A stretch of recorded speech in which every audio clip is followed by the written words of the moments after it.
from the J.C. Newman Cigar Studios in Boston, Massachusetts. Welcome to the Smokin Tabacco Show with your hosts, Matt Tobacco and Smokin Nicole. And good evening, ladies and gentlemen.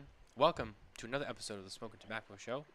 I am joined once again by my beautiful fiancée, Smokin Nicole, as well as my dearly, amazingly, loving, very good friend, Mr. Jonathan M. Carney from the Florida. So you're not on the Spare Note show, so you're not. The recent Spare Note show was all about I need to step up my love for La Flor Dominicana as well as John Carney because I've been a bad friend. Should I be nervous? No, it's because I haven't been a good friend of LFD. I haven't been smoking a lot, and I'm trying to catch myself back up on that. So I'm trying to do a little ass kissing. Okay. Yeah. That's what I was. Well, so I missed the first 30 minutes of that, so I missed the ass kissing. Oh, it was amazing. And I've kind of honestly, I go back and do watch shows and stuff that I miss, but I haven't gone back and watched it yet because I don't want to be embarrassed. Wow, that's all the nice things we said about you, and you don't even want to watch it. Hold on, you won't be embarrassed. I'm going to be uncomfortable. I listened. I don't want to be uncomfortable. You won't be uncomfortable. It's a hype. It's a hype for yourself. So whenever you're not feeling great, go listen to that. You know what, John? We did. Coop and Coop had a lot of nice things to say too. We hyped up LFD. We said good things.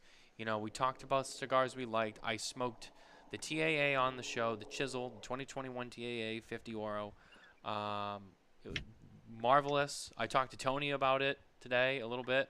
Said it was amazing. I said John needs a raise because he's amazing. So take care of him. And all nice things, all the right things. Excellent. And you're over there like, I can't watch it.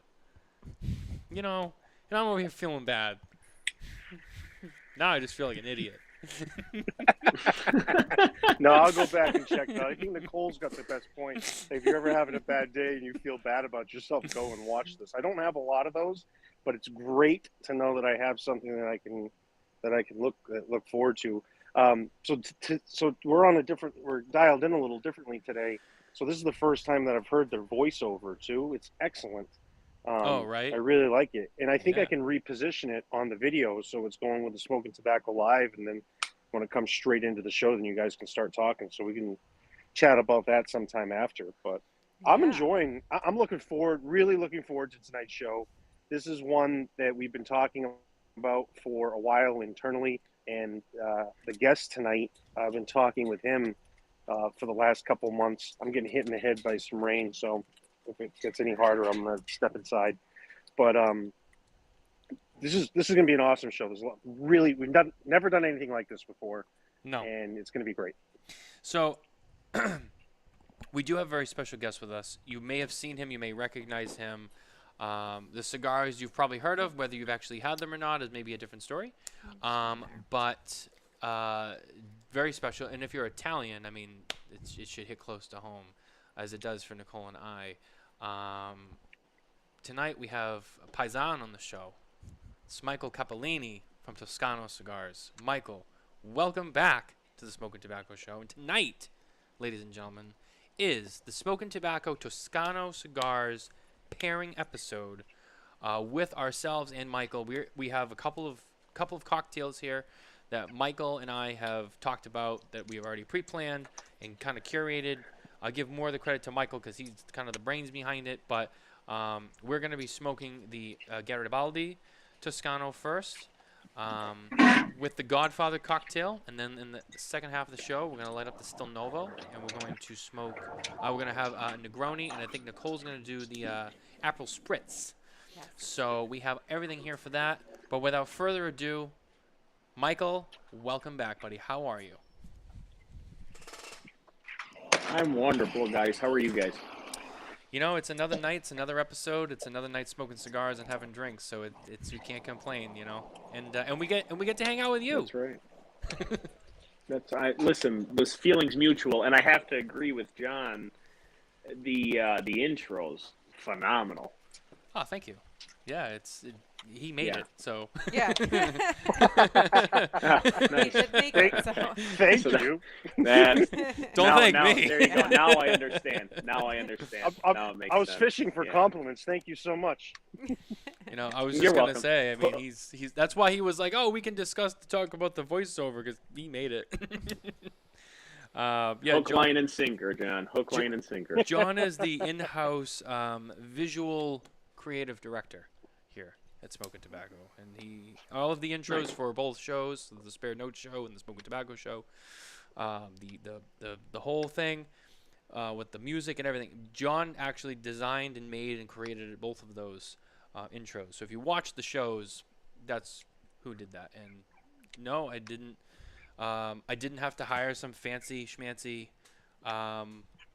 creative like marketing or graphic designer who does video.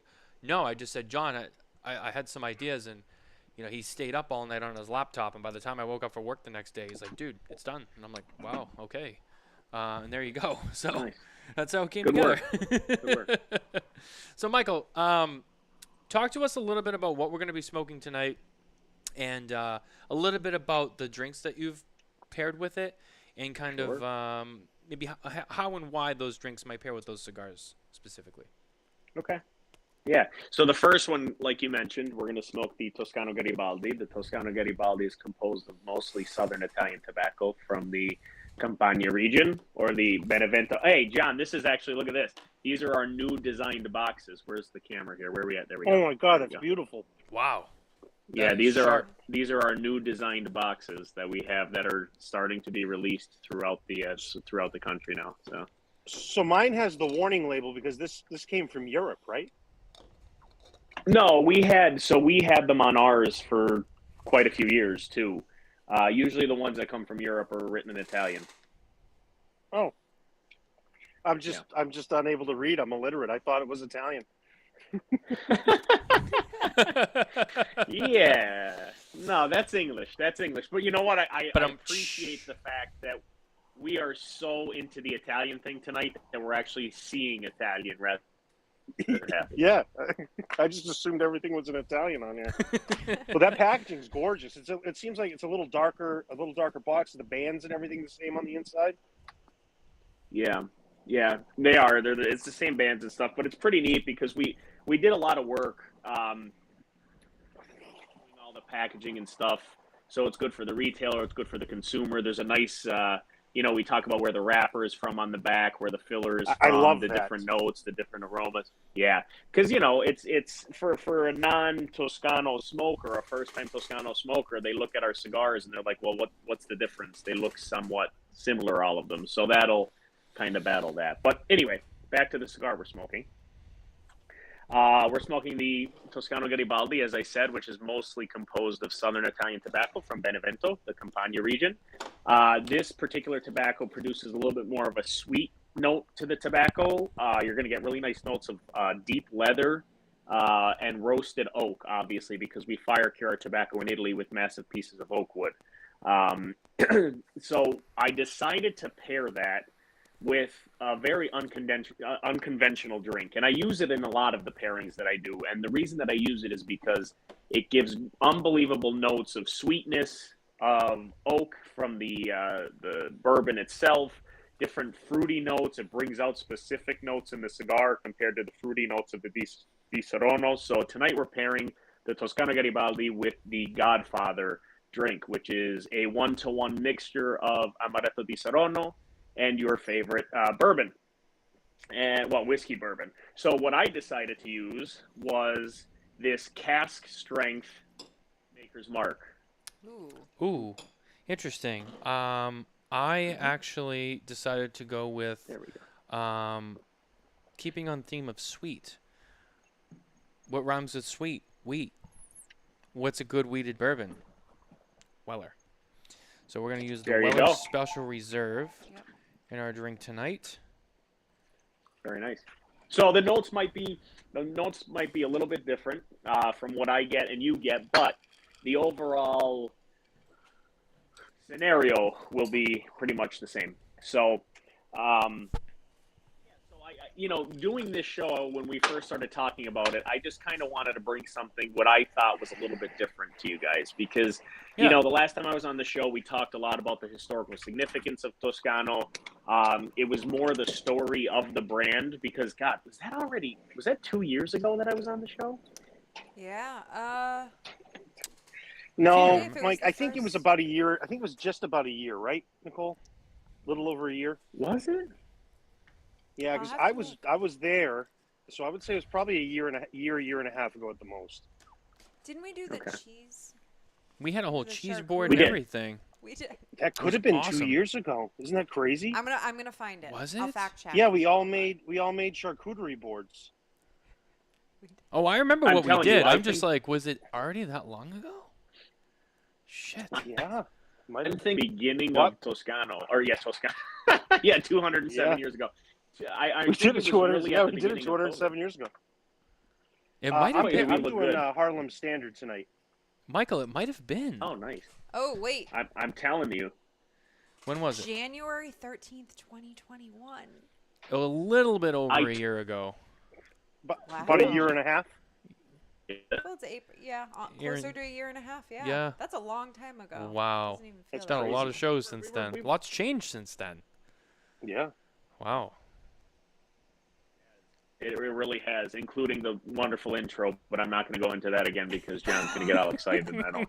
I want to stay on topic here. So. But yeah. So anyway, when we first started having this conversation, I got really excited because I wanted to bring something a little bit of a little different taste, a different flavor, different flair to the Toscano pairing session. So that's why tonight we're going to do what we're doing. So the whole reason that I do the pairing sessions too is to kind of get Ooh. people to understand the power of both the tobacco and whatever you're pairing it with, whether it be chocolate, whether it be cheese, whether it be soda, whether it be some out of the left field thing that you want to pair. I love taking weird things and trying to pair it.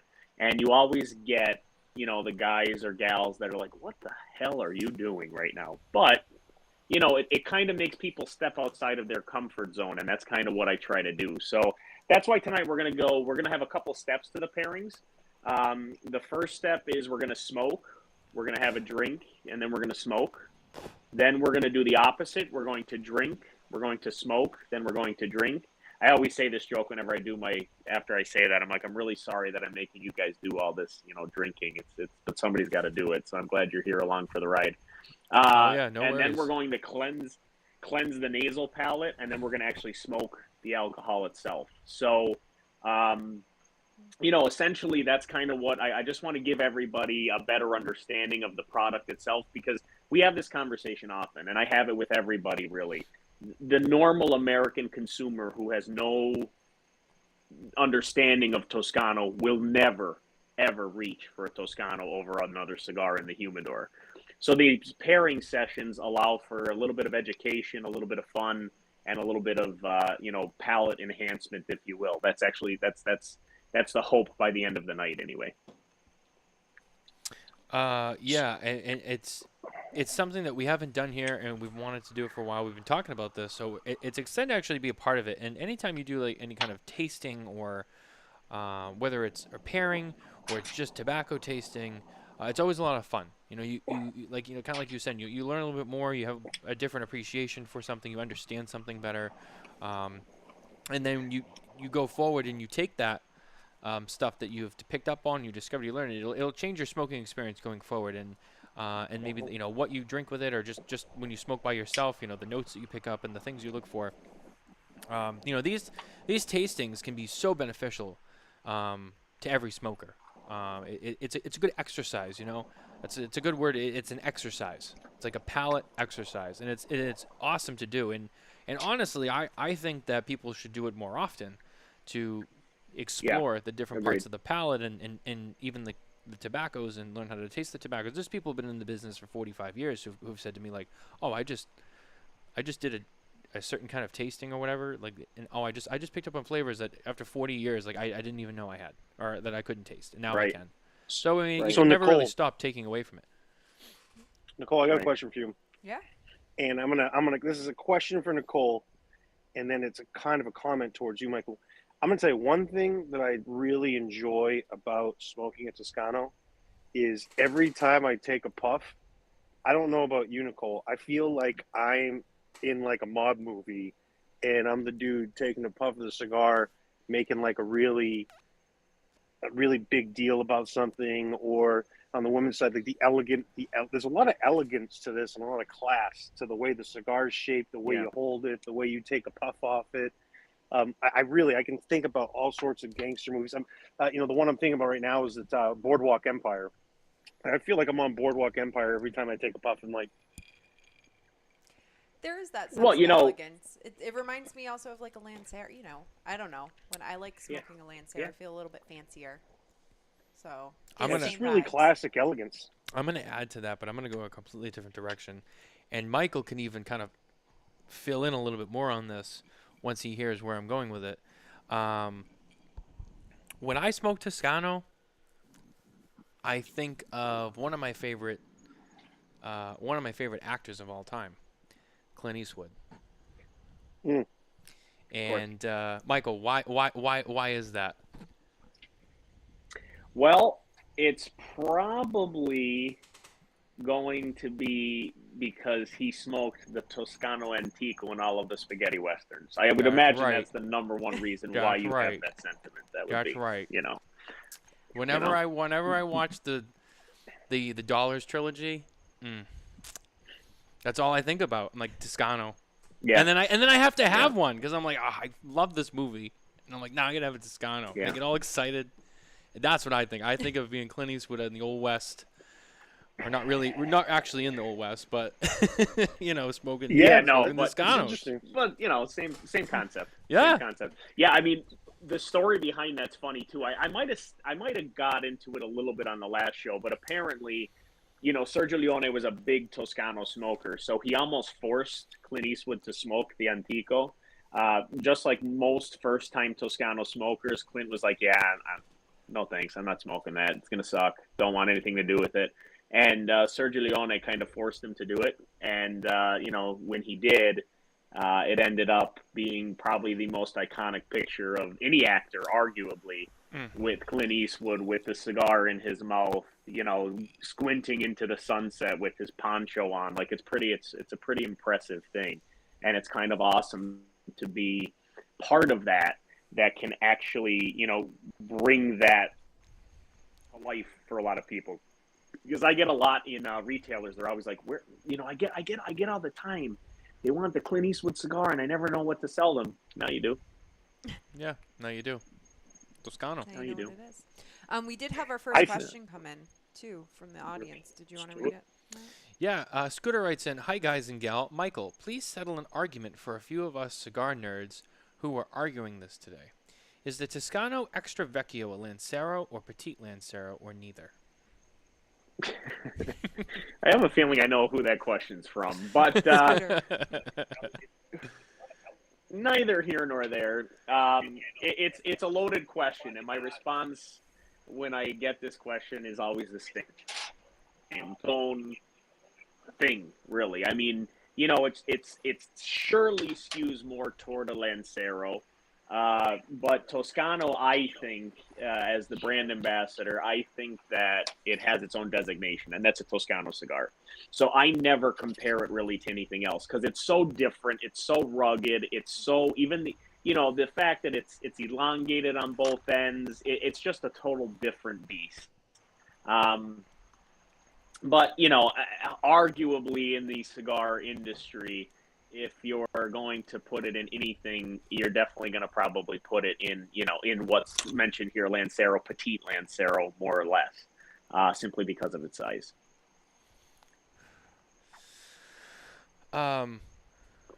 Sorry, I got this. I'm having a rough time over here, guys. I'm sorry. Why are you having a trying rough to get time? this on the screen here.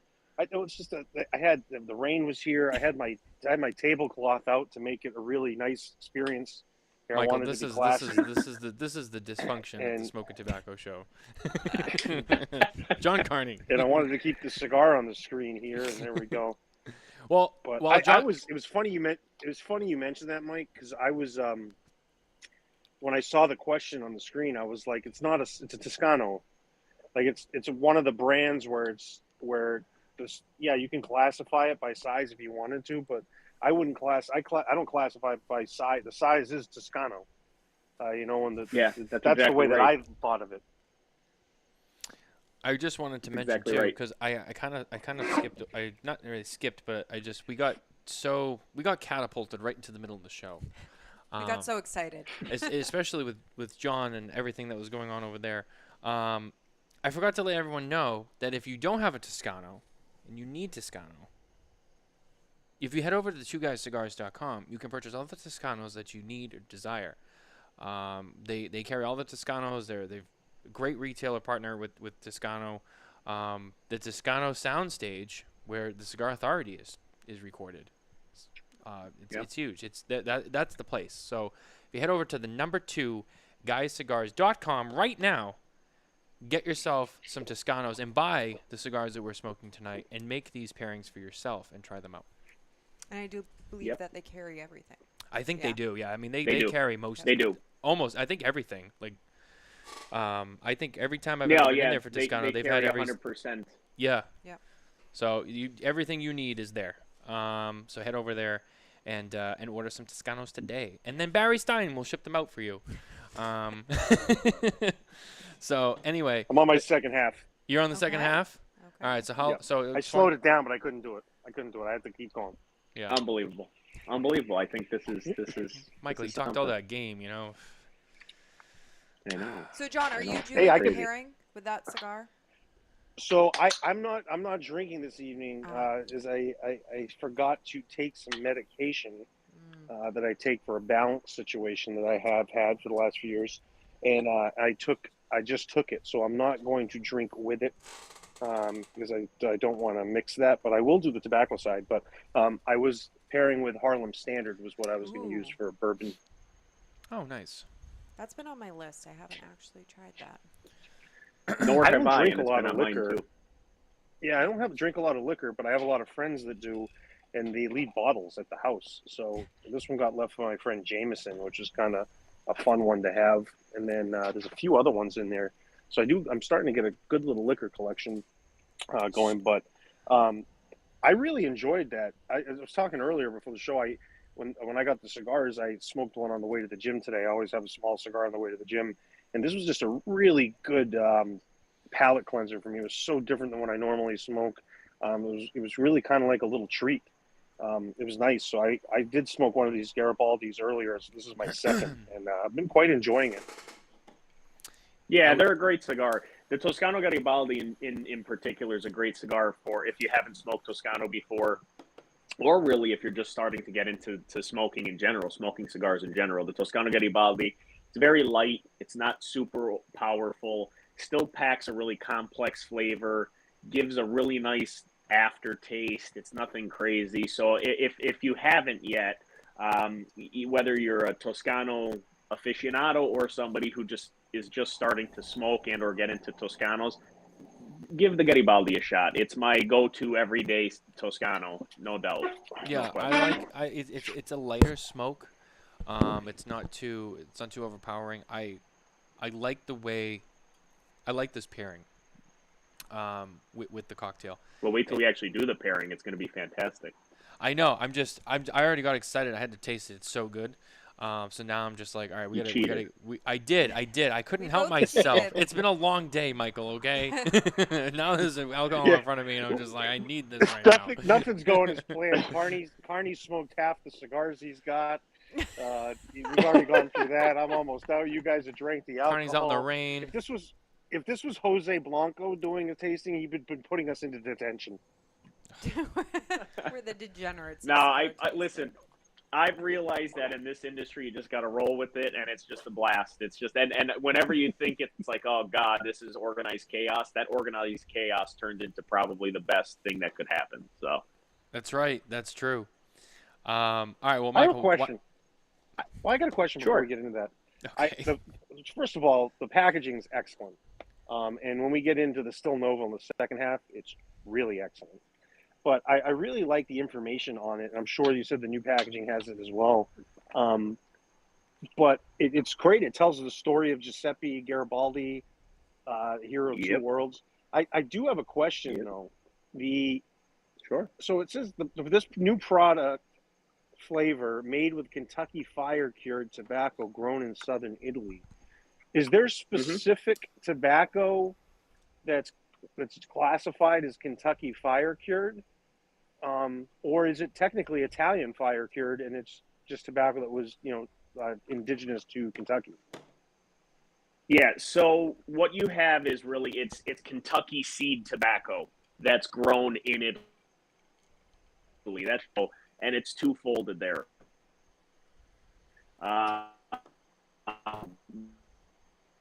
First thing, green. Are you guys there? What was that, Michael? Sorry, you froze for a quick second. What was that?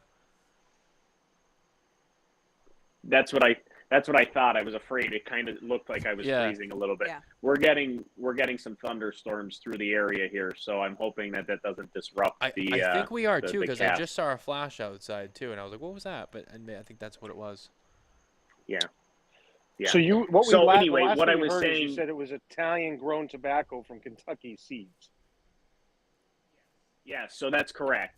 So that's kind of what distinguishes the Toscano Kentucky seed fire cured tobacco. And in Italy, we grow it in 5 different regions: Veneto, Umbria, Toscana, Lazio, and Campania.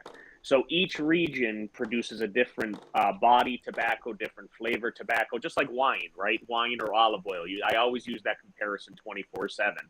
And then we fire cure tobacco here in the United States that's grown from Kentucky seed tobacco also. The Kentucky seed tobacco that's produced is a higher nicotine content cigar, which is why Toscano has a nice full-bodied flavor. Even in the lighter body like the Garibaldi, it's still a complex and somewhat medium to medium full-bodied cigar. The soil that Toscano tobacco is harvested in is very dark, and that affords, during the entire harvesting process, during the entire growth, during the entire photosynthesis process that happens, the dark soil absorbs the sunlight during the day and releases the heat from the sun at night into the plant.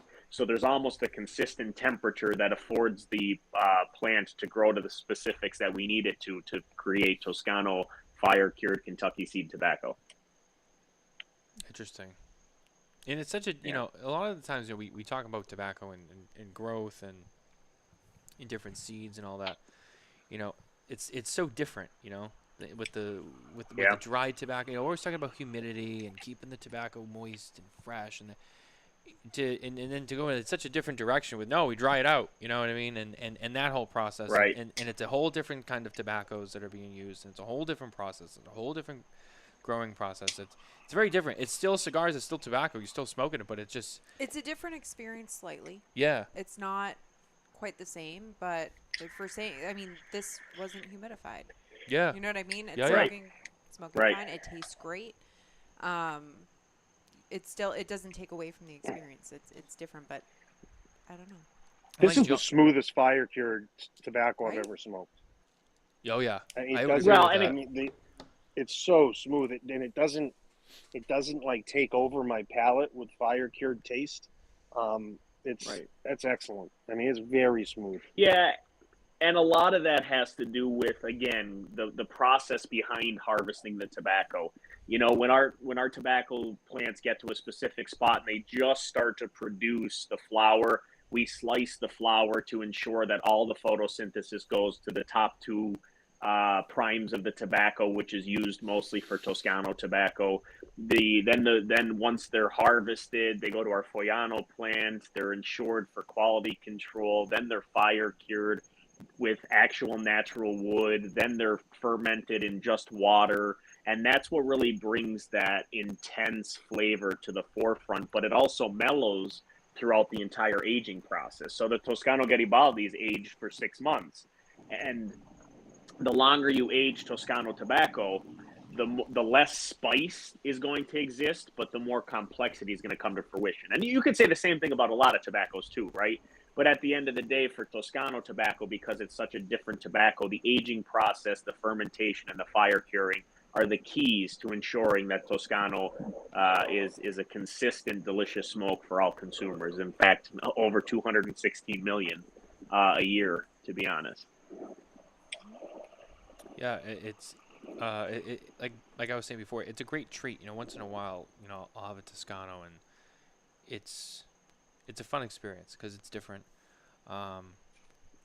And I always look forward to it, and I always enjoy it, and it's a nice change of pace. Nicole's That's brother. exactly it. No, go ahead. I was gonna go off on another thing. No.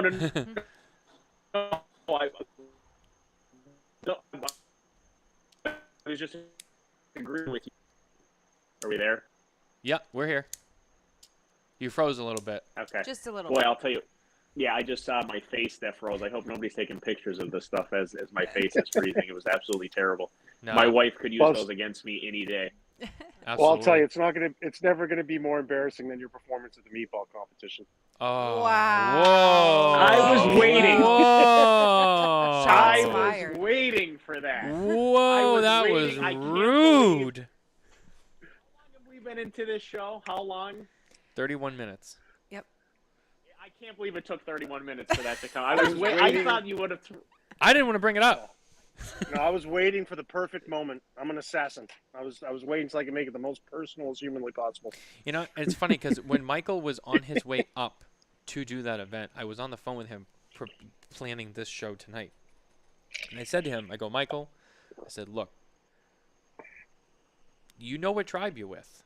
You can't let us down. If anyone goes up there and makes a meatball, I mean, this is your game to lose. All right? And he's like, yeah, no, I know. I understand the responsibility that I have. And then he came in last. And I was like, what are you doing? And he's like, I don't know, man. I don't know how I lost that one. Literally, when I got the best thing is the second the results came in. Now, I guess that my team in Italy, some of them were watching as the results came in. It wasn't don't worry, it's okay, don't worry, it's not a big deal. You're fired. That was literally. It was like, guys, I think we picked the wrong guy. We picked the wrong guy. Mm-hmm. Yeah, you know what, Michael? We're gonna be going in a different direction. To In be his fair, defense, go ahead. well, I was gonna say, in his defense, most of that room was people that were Italian or second generation or 3 or 4 generation Italian. Those people all think their meatball is the best. So you put a real Italian meatball in front of them, they're going to hate it because they're going to say, oh, this isn't like my grandmother's. They really pick the least Italian of the meatballs. I'm Irish and French Canadian. I finished second 3 times. They have Yours no were good, clue though. what they're talking about. Thank you. I have to tell you, yours Appreciate were that. good. Yours were good. Now, unlike the assassin that you are, I just complimented you. But I do have to tell you, I enjoyed the fact that you almost went right through the jugular.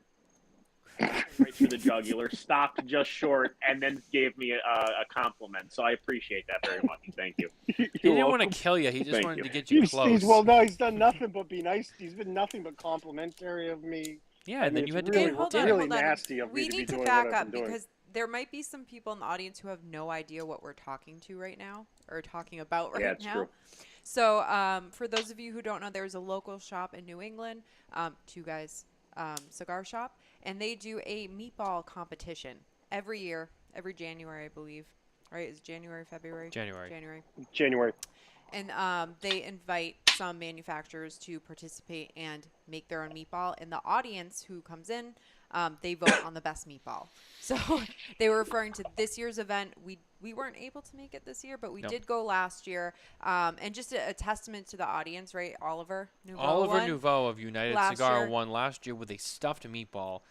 It was I want to say it was beef and pork with was it spinach and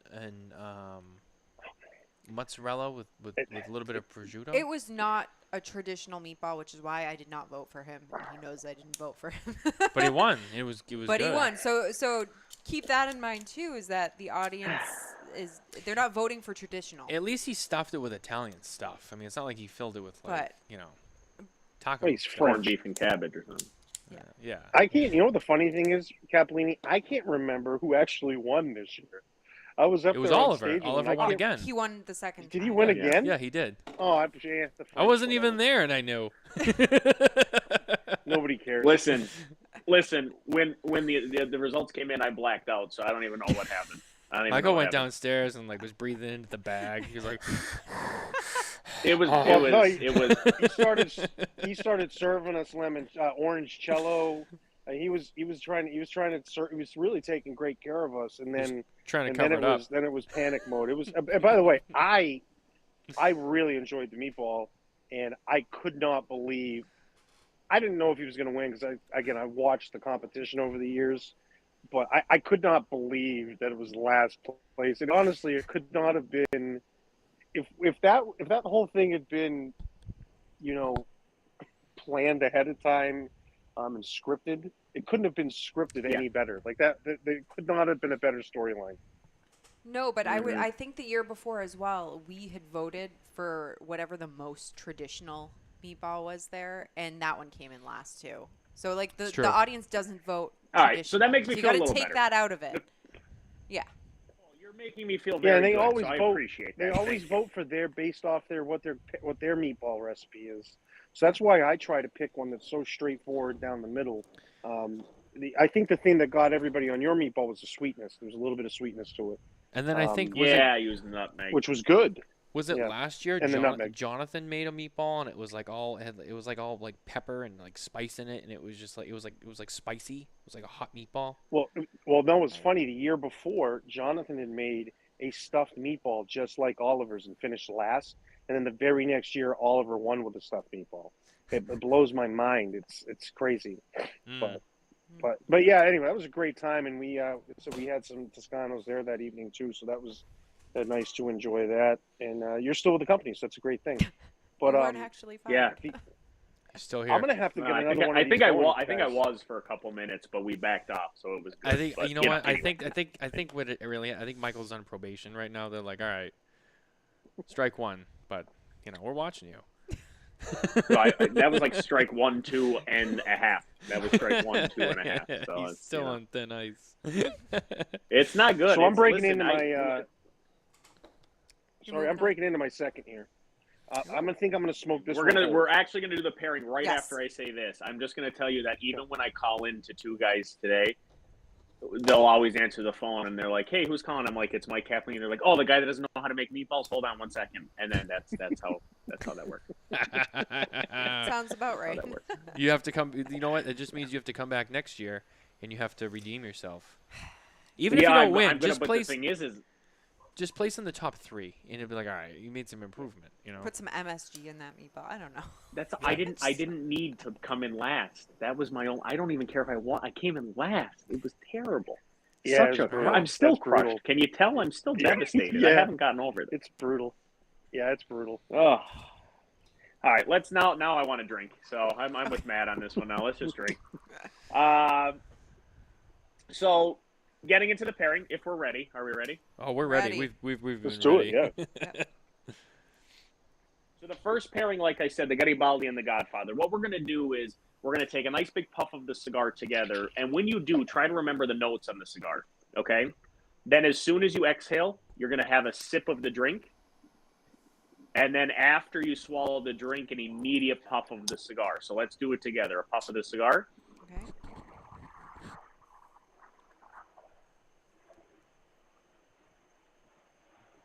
A sip of the drink.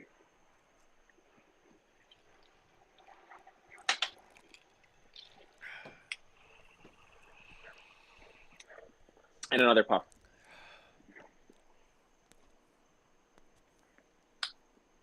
Now, the second puff of the cigar should be completely different, very mellowed out. Toscano Garibaldi's mellow in general, but the second puff of the cigar should almost be, you can't even taste the smoke, Yeah, realistically. exactly. Yeah. I didn't even feel it either. There was no mouthfeel on it. Nope. It was awesome. Yeah. No, you won't. And that's the great thing. And what happens is the first smoke, you got really nice oak notes. You got that little bit of leather. Then the sweetness and the coolness of the alcohol hits the palate, cleanses it a little bit. And the reason that the smoke isn't so strong the second time around is because the smoke's fighting to get through the alcohol that's still on your palate. And that's why even now, you taste a little bit, potentially some floral notes and some sweetness and almost a little bit of cherry from the drink itself. It changes the cigar completely. I get vanilla and brown sugar. You're going to get vanilla too, 100%. Vanilla. Yeah. The more you smoke too, the more you're going to start to get, as the sugar dissipates from the palate, you're going to start to get more spice, like clove, little hints of pepper. It's crazy how these cigars afford the smoker to explore parts of the palate that they didn't even know existed. That's the great thing about these pairings. Yeah. What do you think, Nicole? Do you think that? What were your thoughts on that one? Oh yeah, no, I taste the oak and the cherry, like definitely more cherry heavy for me, but very smooth. That's what I like, and I do taste those like little subtle after notes of clove. I think is what I'm picking up too. Absolutely. Well, and we're only getting started, so let's go into the second part of the pairing now. So now we're going to do the opposite. We're going to have a sip of the alcohol. Try to remember the alcohol, a puff of the cigar, and then another sip of the drink. So, cheers. Cheers.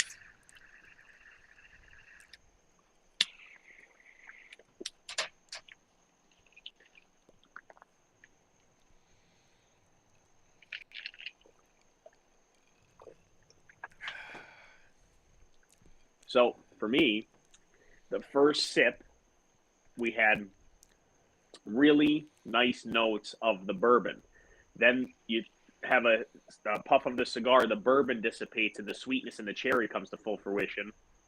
Then the second sip, all you have is oak, a little bit of a burn, but the body of the cigar itself and the spice came to full fruition, especially on the retrohale. And that little bit of bourbon starting to burn a little bit of here. Yeah.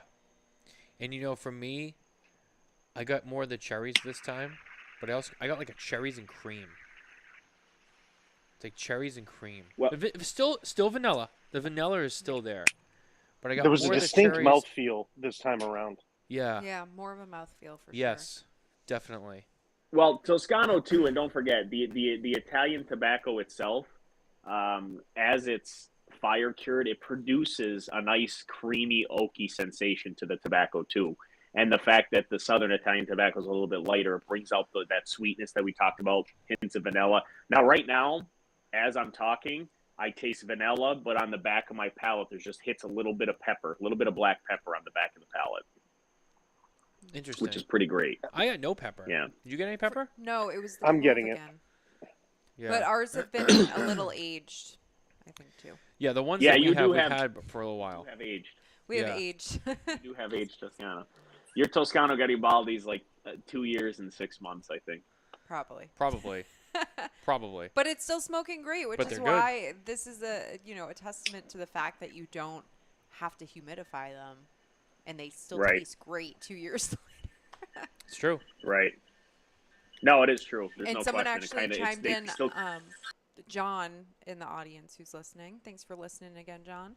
He had said he always carries them in his glove box in his book bag. fantastic. That's why they're great. Not needing humidification is a big selling point for a lot of American consumers. Yeah. So, the third thing that we want to do, we're going to want to cleanse the nasal palate. A lot of smokers don't do this, or they don't do it enough. Let's say they don't do it enough. I shouldn't assume that they don't do it, but cleansing the nasal palate is the best way to best understand the cigar. So in order to do so, this is always one where I kind of ask people to watch me do it, and then we can do it together. Because if you do it wrong, you'll be ending up spitting alcohol out your nose all over your devices there, and I'll never be back to do another pairing. So in order to do it, we're going to take a sip of the alcohol, tip our head forward so we don't aspirate, suck air over the alcohol, and blow the air, not the alcohol, out our nose. Okay, so watch.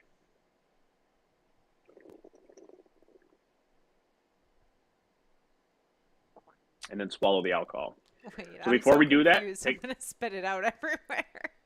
No, you're not. It's easy. You take a sip, you just suck air over the alcohol and blow the air, not the alcohol, out your nose. So let's take a big puff of the cigar first to taint the nasal palate a little bit.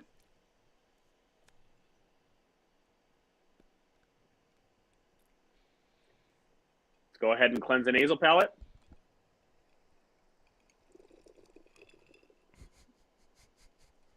I can't do it.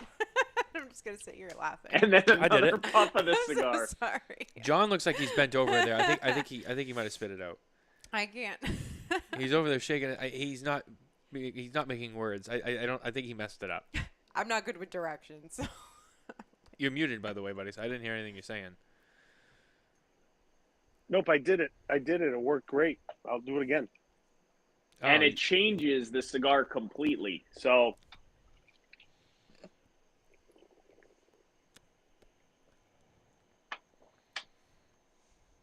I should try again, but I still am. the second puff of the cigar on the retro hill is a lot more spice, but on the palate, the mouth palate itself, really not at all.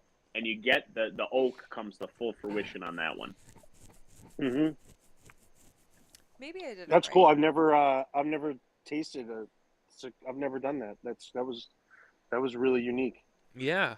Well, again, and this is the kind of thing you gotta play with it too. And doing it virtually is a great practice. And then when you're able to do it in person, it's a whole different experience on itself. The last one, though, the last part of this pairing that we're going to do is going to blow your guys' minds. Everybody, when we do this, they're like, what the hell? How is that even real? So the next thing that we're going to do is we're actually going to smoke the drink itself. So we're going to take a nice big puff of the cigar, release the smoke into the glass. Are we there? I just had a crack of thunder out there. I don't know. Uh-oh. Oh, yeah, I feel like we're Yeah. doing like cigar Pilates here. Someone said that in the audience. They said cigar tasting gymnastics. There you go. There you go. So again, we're going to take a nice big puff of the cigar, gently release it in the glass, and cover it immediately. So watch, and then you guys can do it. I'm talking too much. My cigar went out.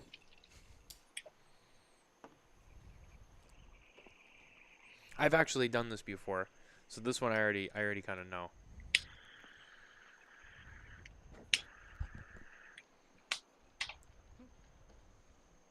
You did way more than me. That's fine. I take little puffs.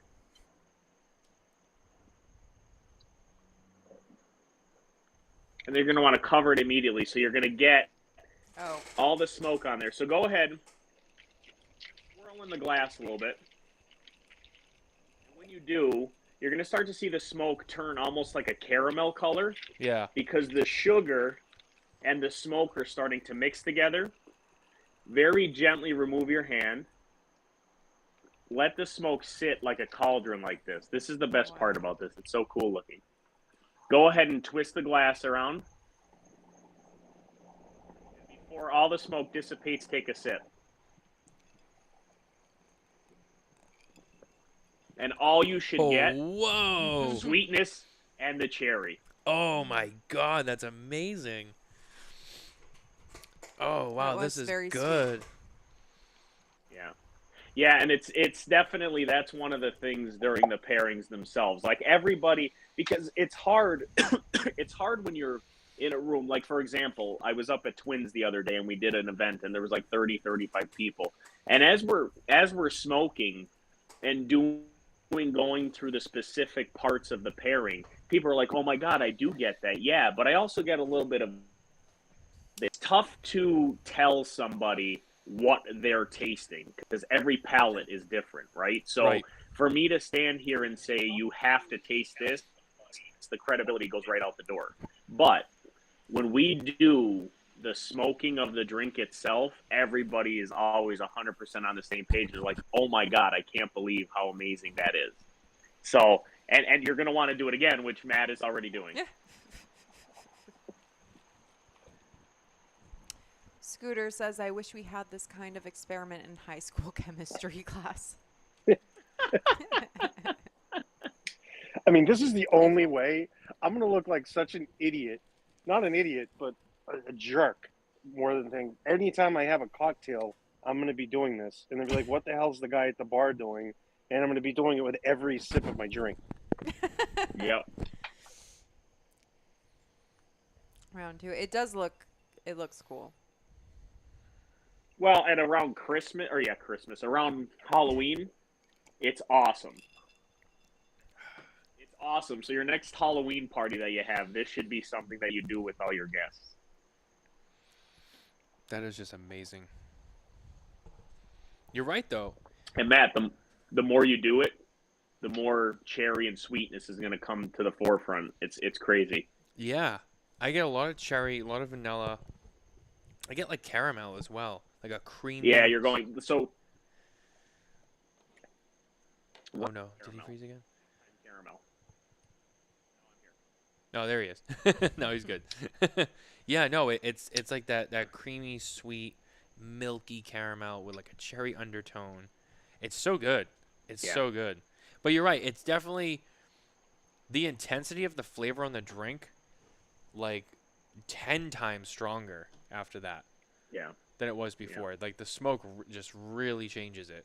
So if anyone's like at home, like, wow, no, it really does. It's a completely different sip than the two previous. I'll tell you, it even did it with my. The drink I have is an Arnold Palmer. It did the same thing with a non-alcoholic beverage. Like all of it, it was like a very similar experience from the way you all described it. So that's wild. Yeah, and again, Toscano or really any cigar too, but being the brand ambassador for Toscano, we're going to concentrate on that brand tonight. Toscano tobacco in general gives a lot of different flavor profiles. And, I do it with soda because obviously, once in a while you get people who don't drink. So I do it with soda. I do it with chocolates. I do it with cheeses. I do it with meats, everything. And it's just kind of experiment. I've definitely done the smoke. Am I frozen again? No, you're good. No, you're here. I've definitely done the smoke over just like a straight bourbon before, to try to smoke it out a little bit, but nothing with this specific of like the drink and with Toscano. I think this does a way better justice than just kind of regular cigar, just a straight bourbon by itself. Just with the cocktail and the Toscano tobacco being what it is, such a way more flavorful experience. It is amazing. That's why when you said about, I was like, oh, I know where he's going with this, but I wasn't ready for the taste after. I'm like, whoa, this isn't where I thought it was gonna be. Just amazing. So unique. And now this is gonna be part of my. Every time I smoke a Toscano now, this is gonna be part of the regimen. I'm gonna do this every time now. You learn something new every day. Yeah, well, you do, and that's the whole fun of this too. And honestly, try it with whatever your favorite drinks are. Like if you do it with just a root beer, Matt, it changes the root beer completely. If you add a little bit of vanilla vodka into the root beer to have like a root beer, a spiked root beer float, and put a scoop of vanilla ice cream on there, the coldness from the ice cream and the sweetness from the root beer, the power of the vodka, the vanilla flavors, all the spices from the cigar and the root beer, it's crazy. It's just an absolute mind blow as you're sitting there and trying this. It's pretty cool. You know what I've been actually getting into lately is rum. I've been in a little bit of a rum phase. Rum's another one. Rum's another one. There's no question. Maybe if we get good traction with this, the next one that I do a year and a half from now, we can do another rum one. Yeah, the rum is definitely going to be next. If I had known that was going to be that good, I would have been like, we need to do a third one. So are we gonna do that with the next? So we're gonna do that with the next pairing too with the still note. We'll do all the same steps, just with a different pair. Just with a different pairing, because it also changes. It changes too, and ultimately what happens is when you have bitters too, especially if you're doing the Negroni, it's a whole different experience. And the reason that I started smoking the alcohol like I did was kind of by accident. I bought a smoker because I kind of wanted to change the alcohol a little bit. And I'm like, all right, so let's do this, and then I'll smoke a Toscano with it. It might taste good. Worst idea was using pine. Don't ever smoke alcohol with pine. It's not, unless it's a gin, which we are using tonight, but I still wouldn't recommend it. And then I'm sitting there and I'm trying all these different woods to try to get different flavor profiles out of it. And I'm like, what the hell? You have a cigar that's literally known and characteristic of oak, hickory, leather, peat moss, all these different natural Mother Earth flavors. Try that, and that's kind of how that was born. Wow. Yeah, I mean, I've definitely. I mean, you've seen, smoked old fashions at bars and probably higher end restaurants where they do that kind of stuff. Down in Tampa, actually, at Hotel Haya, I was actually with John. When I saw they actually use, if you go to the bar at the Hotel Haya, they use a Byron box to smoke. Yeah. And I had no idea, and he's like, "Hey, I got you this drink. Wait till you see it." And I was like, He's like, just wait." And the bartender comes over with a Byron Grand Poema with a white, beautiful humidor box, and smokes it, opens the lid, and pulls out an old fashioned. And I was like, "Are you serious?" He's like, "Dude, I told you." Yeah. That's pretty cool. I'm not gonna lie to you. Yeah, and I was like, "What?" He's like, "I know, right?" He's like, "I had to show you." I was like, "Yeah." It I was didn't So now tell him I'm gonna anything go back. about it. Going back to the Toscano team and saying, "Hey, out of our Toscano boxes, let's make one that an old fashioned glass can sit in, and let's smoke See? the hell out of that." And Yeah. see There what you happens. go. That's the Yeah. home run idea that redeems you for that meatball loss. Okay, now we're moving on from the There, meatball there thing. you go. Oh, here we go. Even you. Wow, Even you weren't even there. I know, I wasn't even there. Wow. You know what? I saw an opportunity and I took it. I'm sorry. I can't help it. Wow. I appreciate it. Listen, it's something I'm gonna have to live with until I Yeah. either go back and have the cojones to do it again, or just kind of dig my head in the sand and pretend it never happened. It's okay. I have faith that you'll redeem yourself in the future. The only option Hey, is to go I'm back. telling you, I'm gonna because- say it again. because I said it earlier. I'm struggling still with this loss. This is one of the worst losses Yeah. ever. You'll just have to bring it again next year. I know. you had the only option is to do it again and risk it all one more time, because if not, nobody's going to allow you to forget about it.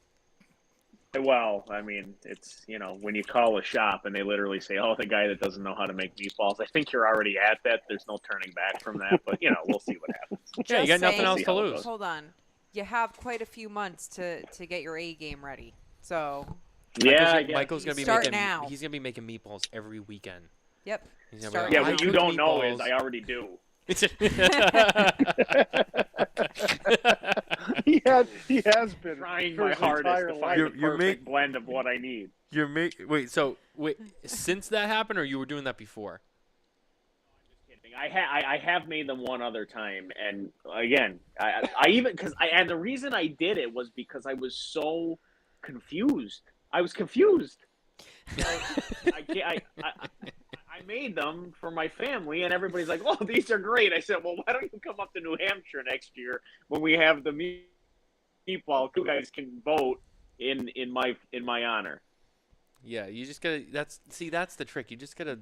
You gotta plant a few. It's a weird audience. Yeah, you gotta You plant some of gotta- your own team in the audience, and then you're like, "Oh, I already know I got like 10 votes because I brought my own people." So that's how you do it. That's a lot more than I got the first time around. So it's a lot more votes than I got the first time around.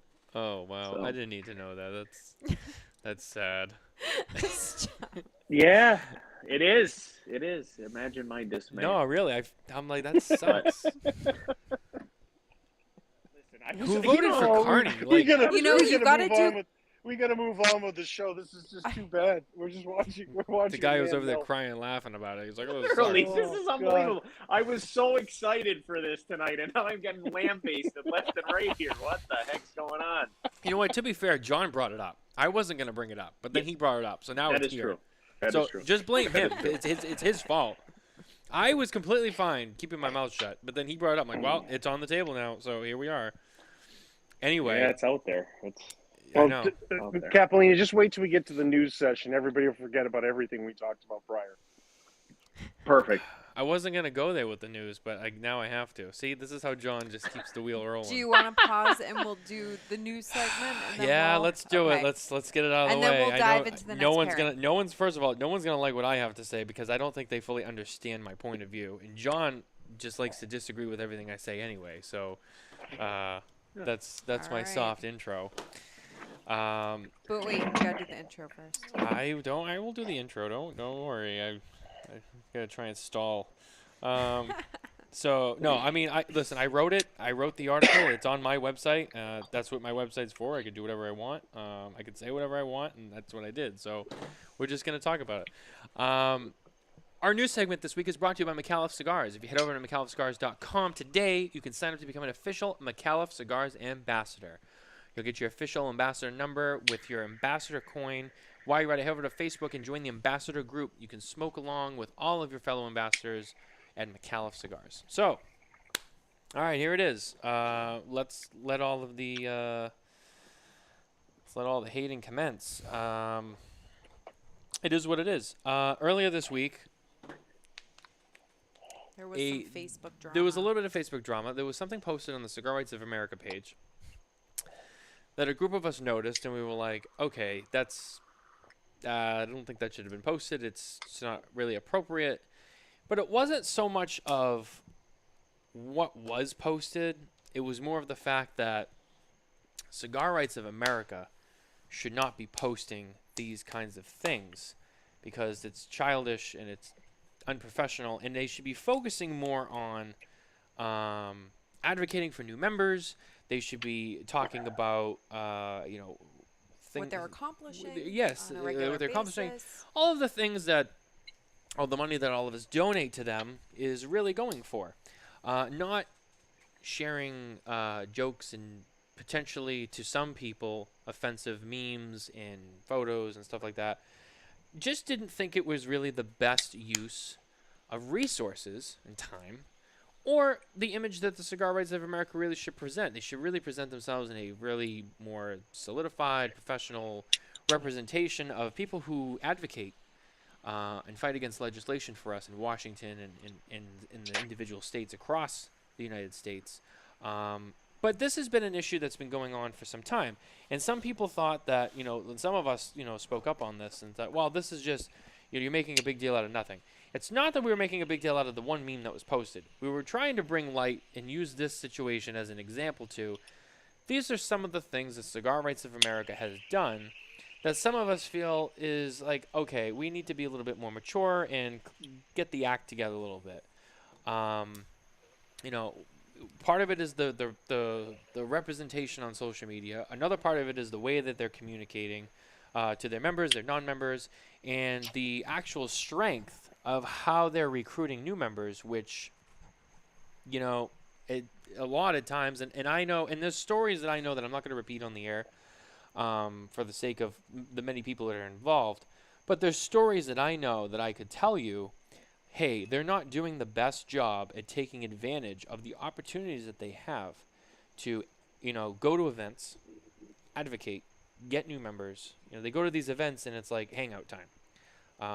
There's at least 3 major events in the year that most of you guys all know about that they go to, and they're supposed to be advocating, and they don't. They go for the fun instead of actually trying to bring awareness to the industry. So these are the little things that they have been doing that they really need to clean up and really get their act together. I wrote about it. It's on SmokinTabacco.com. You can read about it. It's on there. William Cooper wrote it. You can read about his interpretation and his thoughts and feelings on CigarCoop.com. But that's just kind of where I'm at. And it wasn't supposed to be like Cigar Rights of America is bad. They do a lot of good things, and that is true. And not once did I ever say that they didn't. I just tried to point out the fact that there are little things that they do that, they could be fixed, and then we can move on from it. And just, sometimes if you don't speak up and talk about it, then, no one really thinks about it. It's not really brought to awareness. And it kind of just keeps on going. So my hope and the hope of a couple other people in the media who wrote on it or commented on it or, otherwise brought light to it, I was like, hey, let's shine a little bit of light on it. We can fix it, and then we can move on, and then we can just make ourselves look better as an industry. But John, I know you have things to say, so I will let you have your time to say what you want to say, and then I will defend my stance again. No, there's a couple things that I find that are unique about the thing, how it went down. We were all, as a Smokin Tabacco team, and then me being, a larger part of LFD, we were some of the first people to kind of comment on it. And our comments, and I will support both you and Nicole on this because we talked to the whole thing, were reasonable. I don't think that Nicole was sick to her stomach and wasn't going to be able to go on with her life. I saw some posts where people were like, "Oh, this is disgusting." It was just getting a little bit dramatic at that point after the fact that people really weren't involved at the beginning. And then it was quite quickly people that were serious major players and have, association with the CRA that got involved. Carlito made a post. I made a post on it, and we commented. And I know they said that some other people, nobody from other manufacturers was speaking up. I was one of the first people to speak up on it. And it was less of essentially what the meme was, Michael, if you're not familiar with it, it was essentially a meme of a guy smoking a cigar, and it said cigars have been allowing men to get away from their wives and social distance for 200 years and their kids and morons and things like that.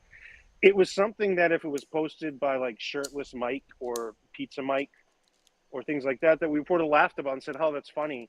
But a trade organization doesn't need to be involved in funny memes. Like, that's not the purpose of the CRA, is not to be provocative in regards to memes.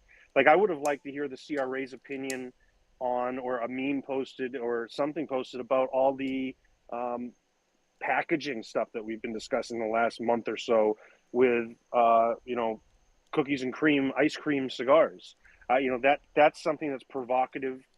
That could be a statement. But where I do defend the CRA here is I don't believe that's the stance of the CRA. I believe that post was made where someone that works there, they're a very small organization, there's only a couple employees, was posting something, thought it'd be funny. It was a funny thing that they were going to post, and it was just not funny in that setting. It's the same argument a lot of people have about Donald Trump. He's provocative and he says things, and people are like, "Well, the president really ought not say that." Now, somebody may think it's funny or you may like it, but there's a certain decorum that goes with the position or the organization. If the PCA had posted something like that, it would have been 10 times as much of outrage. And they just don't do that. So I agree that on everything you guys say, but I defend the CRA as it's really not their stance, and it's one person. Now, I will comment on the point that you made too about how, there's events and it seems like it's just CRA playtime. I'm not going to name names. I'm not doing anything like that. But I think it's the same situation where it's one person who's supposed to go do a job, and that person doesn't do the job right.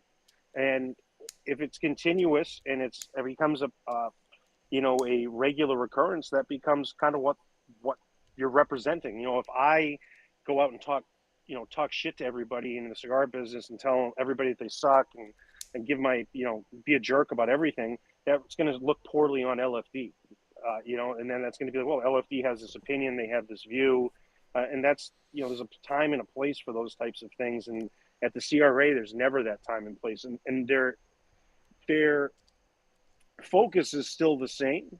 Being a small organization, you have a really small group of people where one person can actually influence what's going on, or one post can influence and give an image and a picture of it. So the CRA doesn't stand for any of those things. The CRA is a professional organization, but when you're a small organization, you got to be held to even higher standards, because one person can really have a big impact on that. Yeah, and I think that, one thing to also remember too is La Flor Dominicana participates in the Cigar Rights of America stamp program. So when you buy a box of La Flor Dominicana, you'll see the CRA stamp on the box. So I mean, obviously it's an organization that LFD as a company has worked closely with. So for John to to say what he said, I mean, there's some truth there. I mean, there's some honesty there. It's like, hey, yeah, we're very closely affiliated with them, but to be honest with you, yeah, these are some things I see too. So I think that also carries a lot of weight. I received a call from somebody from Cigar Rights of America today regarding my article that I wrote on my website, and the conversation went better than I think most people would think. It was not a "how dare you write that, I can't believe you'd say that." It was, "Hey, thanks for pointing out our flaws. Took a lot of guts, and it was really honest, so thank you." And it was a good article.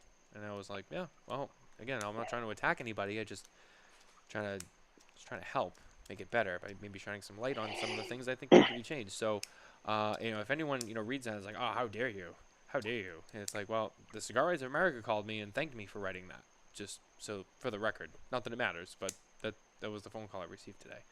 So again, and John made some good points too, But It yeah, and wasn't this is offensive. we Like that's the thing. Like people, it's a joke. I get it. It wasn't the time or place, and for the what consumers was who are funding offensive. that.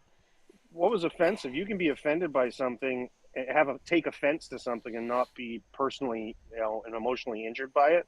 It was offensive. It was when I saw it, I chuckled, and then I went back up and I was like, wait a minute. I'm like, why was this posted today on the CRA? I was like, Well, yeah, that's like I said, the it was point just is that awkward. it was It being was posted by tone deaf. them, and not like if that was on that person's personal page, have at it.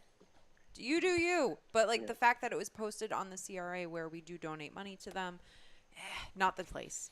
Just But not the place. it's just That's all. another example, and we won't get into it here, and it's not important.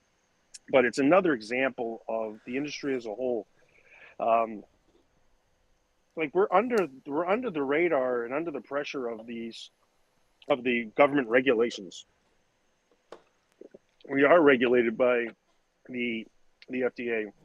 There are areas where people disagree with things. We just need to be better as an industry. We need to be better as individual companies. We need to be better as media. We need to be better as trade organizations. And it can't just be that something was posted and somebody was offended by it. Then there's people that, I mean, there was equals people that were just as crazily upset as some people were on the other side. There was both ends of the spectrum. But we just need to be better. Like, we all get it. No harm, no foul, technically.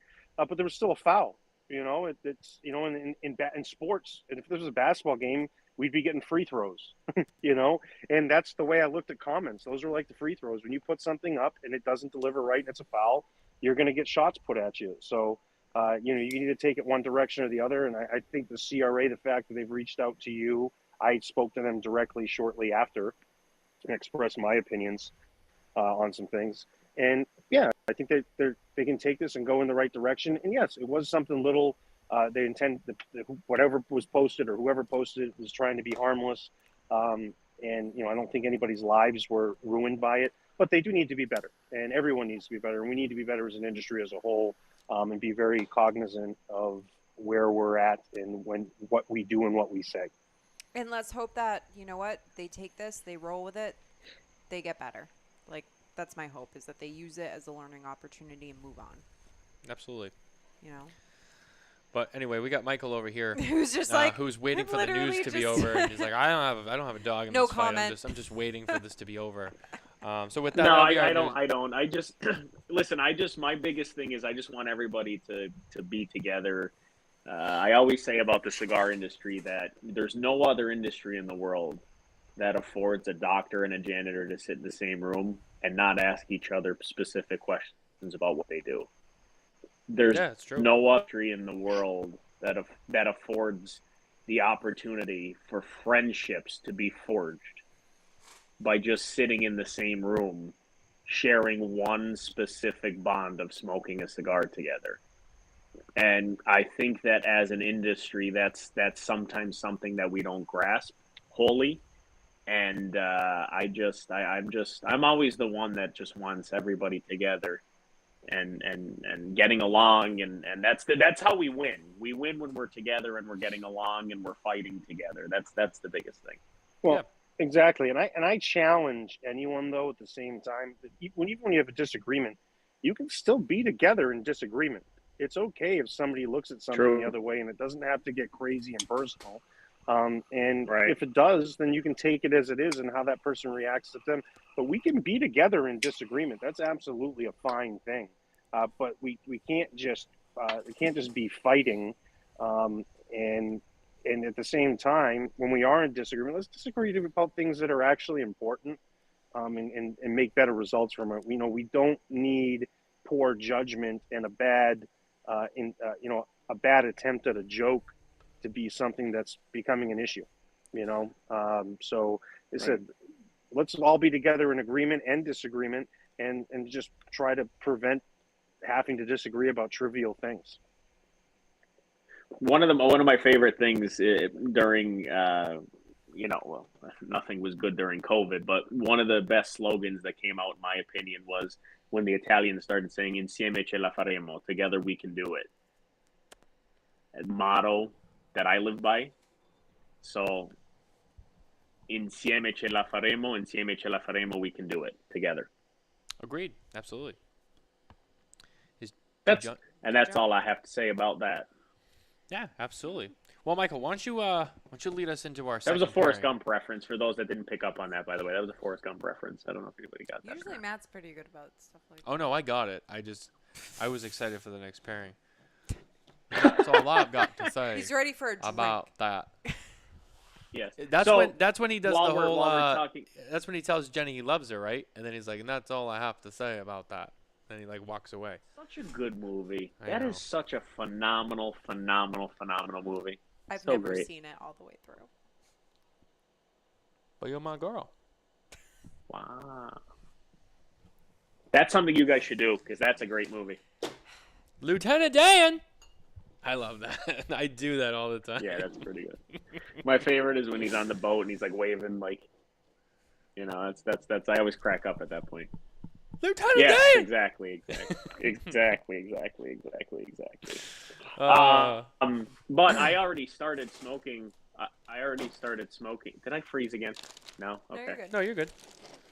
I already started smoking. I just lit my Still Novo just to kind of get We it ready. did too. Ready to go. I'm filling my ice. Is John gone? John's gone. I don't know where he went. He didn't even announce his departure, No, which is sad because I mean now he's just not here and we don't know. that's okay. He'll rejoin. You know, to be fair, Coop made me 30 minutes late with the spare notes one weekend, and I could not get a hold of him. And I was like, dude, where are you? Like, we're 30 minutes late. And he finally showed up, and he's like, hey, sorry. I was in the bathroom, and I didn't have my phone. I'm I'm gonna like, do my drink. oh, okay, yeah, sure. I'll put this back. Oh, you're doing an Aperol Spritz, aren't you, Nicole? Yeah, I'm gonna do the spritz because earlier on with my dinner, I actually made the Negroni because I'm not a huge gin person, and I I get drank it. half and hated it. So I was like, I'm not gonna do it later on the But show. at least so. you had another option. But you I know? tried it. I like pre-gamed. Yeah, no. So No, that's good. The Aperol Spritz is always the way to go. I'm gonna use my prosecco. Is that La Marca? It is, yes. There's okay. Before we get into the next pairing, the one thing I'll tell you is La Marca is fantastic, but there's also another one called Lunetta. I've had it too. I gotta be honest. I think I like Lunetta more than I like La Marca now. Really? Yeah. Well, I did Yeah. not go to the liquor store, so I took what I could get. I was in a hurry. I was on my way home from work, and I was just like, I got to go to the liquor store so I can go home, eat, set up for the show, so I don't keep anyone waiting. I didn't even think about it. I just said, oh, Lamar, that's a go-to for us. And I grabbed it, and I was out, but I will keep an eye out for that next time. Ooh, that looks good. Well, I mean, you can't go wrong. I mean, it's not like that. You know, La Marca is fantastic. It's one of the best brands in the world. It's just this Lunetta that I hadn't heard of. Somebody brought a bottle to my house. Jonathan said earlier that when he has friends over, they usually leave bottles. That's not how it works in my house. Usually they drink all my bottles, then leave. But one time somebody left a bottle of Lunetta, and I absolutely loved it. And that's pretty much what I buy now. It's good to know. So, all right, well, I'm going to just do a the little side, you know, Negroni. not that you really care about my opinion. I'm just. Oh throwing it no, out I there do, anyway. because I will go and I will buy a couple bottles of that, and I will, I'm good because with I most. haven't had it. I've always drank pretty much La Marca. You've had it. We've had it in the house before. I have. I bought it at Costco. I just before. probably didn't realize it. My prosecco go-to has always been La Marca. If it's champagne, it's No, we've gotten it. that's another rabbit hole I don't need to go down right now. But so I'm gonna make a Negroni. So you know why I can, but Make we'll mine. be here forever. So getting into wine and I'm- champagne and I'm making Michael it would appreciate fancy. this. Michael would appreciate this. I'm putting my Luxardo cherries in it too. Love it. Let's be a little fancy. Yeah. See, yeah. Just Love it. giving it a little something. All right, so I'm gonna make a Negroni, which Michael, I might need a quick refresher on because I don't normally make Negronis. So I do. It's equal for me. I do equal parts gin, Ari, and sweet vermouth. Okay. I'm gonna use 1 to 1. Rim 101 gin. Oh, nice. There's a gin out there, and I couldn't get it. It's not in it. I just noticed today when I went to the liquor store there's a lot of Italian wines that are not on the shelves. It's kind of crazy. So I went to get my favorite, and I'm not a big gin drinker. I heard Nicole say that she's not a big gin drinker either. I really don't drink it often, but when I do, I drink Malfi gin, which is from Sorrento, like the Amalfi Coast. It's got hints of lemon to it. It's absolutely delicious. They didn't have it today when I was at the liquor store. So I went with the Tanqueray, of course. Tanqueray. The Martini and Rossi. I keep trying gins to see. That's what we're using as well. So the Martini Rossi. Yeah. And then obviously the Campari. Yep, which I have. I'm really struck. Let's talk about the camera? There packaging it here. is. The packaging on this is ridiculous. Yeah, John it's came pretty out. cool, isn't it? You know, I have to Pretty say, cool. John Yeah, won't stop so- talking about packaging. I really think that La Flor Dominicana's packaging might be tweaked and be a little bit more reminiscent of Toscano by 2023. And it'll just be a coincidence. And I'm going to pull this episode and be like, you remember when he wouldn't stop talking about Toscano's packaging? This appears to be a little more substantial in size. Is this the same? Is this the same shape, or is this a bigger smoke? It's not. It's a larger ring gauge. It is Not by bigger. much, but it's a larger ring. It's about like a 40, 41 ring gauge in comparison to the others. So, and you know, fun fact about Stil Novo. Stil Novo's the only one with. It's the only Toscano that has a binder to it. All the other Toscano are wrapper and filler. So the binder is all American. Italian. The wrapper is all American. And the filler is a mixture of Italian and American fill. So it's got a great flavor profile to it. And for the cigar itself, sometimes you think there's going to be a little bit more of a body to it. It does provide a very complex smoke, but it's super smooth. It's super smooth. You know, it was funny. So when the Stil Novo launched a few years ago, you were doing an event at Two Guys Smoke Shop in Salem. And that's when I first met you. Yes. I was at the Stil Novo event. Oh, that's right. I forgot. You gotta put it. It's traditional. You gotta put an orange. Oh, I didn't Some realize. sort of You do. Sorry. It's So not a what I- peel. It's a dehydrated blood orange, but it's something. Oh, nice. I got to tell you, so what I use, I already ate it though, because we were talking about the news and stuff. I already ate it. I make my homemade orange cello, Ooh. and I put in the peel of the cured orange peel, and they're like candy. So I kind of already ate it. So I don't have one in my drink right now. That's okay. You make those yourself? So the reason I was Yeah. away, guys, Ooh, was I need that. I I had to need that relocate recipe after this. Why'd you because have it to started relocate? to rain and thunderstorm, so I had to move to the front. The Stil Novo has always been one of my favorites when it comes to Toscano. You know, since getting into Toscano on that day, that was really the day that I learned about Toscano. I was there and they were doing the event with you. That's when I first met you. I think that was 2018. I think it was 2018. Could have been. I think so. Could have been. It was a few years back, but and of course, I was much younger in cigars at the time, and Slick Michael sold me on Toscano, and I left there with the whole sleeve because it comes, they come in boxes of 3, and then the boxes come in sleeves Yes. of 3, right? Is it 3 or 4? No, so it's 15 total cigars. So boxes of 3, 5 boxes of 3 cigars. Yeah, so it was that, and I ended up getting the whole thing because Michael talked me into it. But it was a great decision because I the Stil Novos I've always enjoyed. I like the aroma ones. The cafe is one of my favorites, and the chocolate. But when it comes to everything else, I have to say the Stil Novo has always been my favorite. It's my favorite Toscano. The Duecento, I really liked that one too. But the Stil Novo is always my favorite. So when you said you wanted to do this one, I got excited because this is my favorite. So to do a pairing with this was really exciting. Well, and I'll tell you, it's funny. I thought the Stil Novo, that's one of the cigars that I think is the most underrated. I've said that about a couple others, but the more I smoke the Stil Novo, the more I realize I'm like, man, this thing it really is. It's a great stick, and it's very complex. Um, Even though it still has a binder, you still don't necessarily have to humidify it, which is great. Right. The one thing I will tell you, though, and we kind of talked about this earlier, if you remember, and I said I was going to bring it up on the show before we started. Yeah. If you are going to cut a Toscano cigar in half, I would recommend having a bit of humidification to it. Like, leave it in your humidor for a couple days before you actually cut the cigar in half, especially one like the Stil Novo. Just because the wrapper, the binder can crack on this one. That's definitely one why you want it. You know, if you cut it and you don't cut it properly, it could crack, and then it could cause a little bit of a pull issue. And, then the cigar kind of gets a negative connotation to it. But this stick really is one of the, I mean, look at the ash on this. Oh, I know. Beautiful. You know, it really is. It's something. It's a great stick too. But, and see, there you go. I mean, just paired with the Negro. Go ahead. I was just gonna say. I mean, Toscanos are,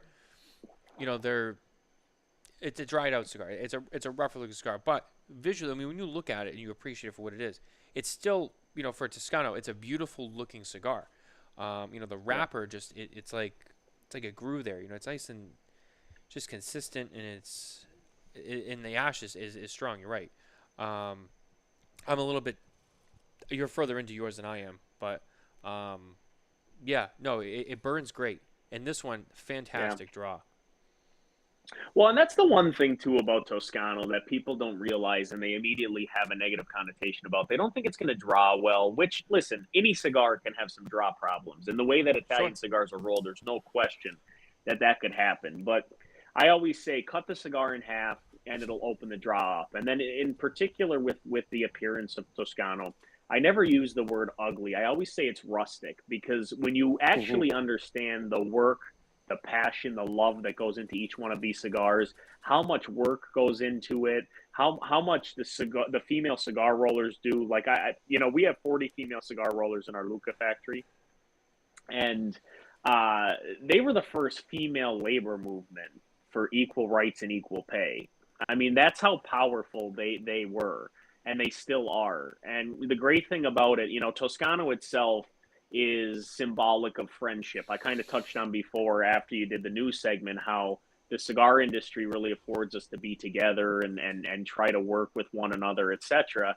And Toscano, I mean, we call this cigar Il Sigaro dell'Amicizia, the cigar of friendship. You cut it in half if your friend doesn't have one, give it to your friend, you share that bond, and then you smoke the cigar together.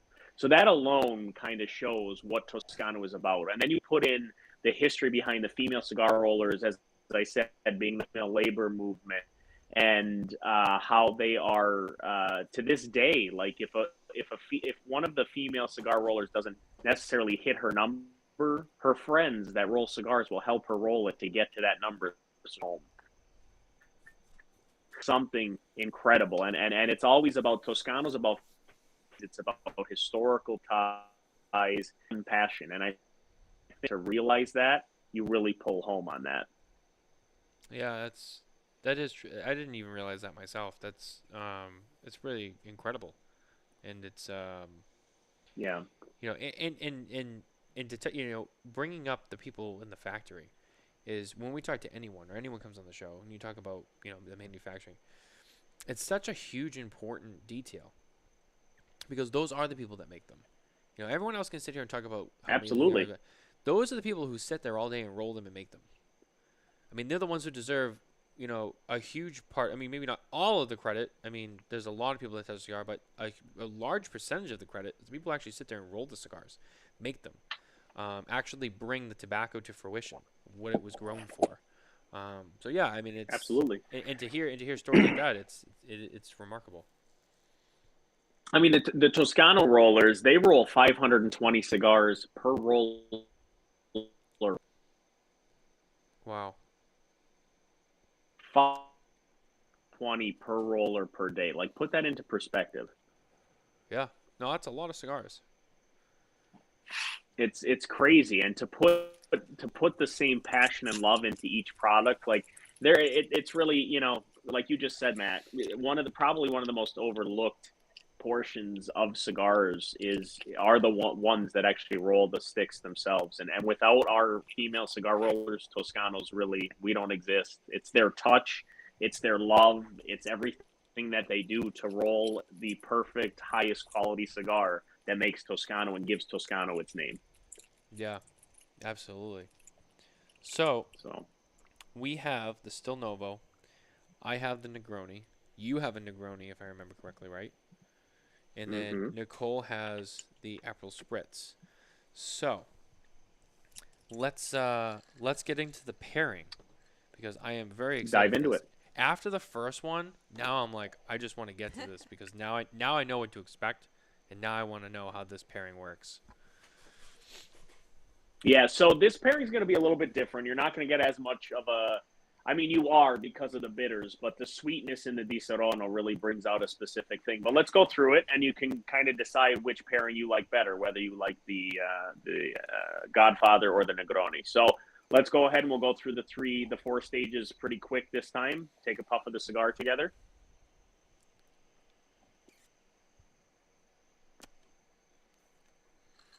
A sip of the Negroni. Salute.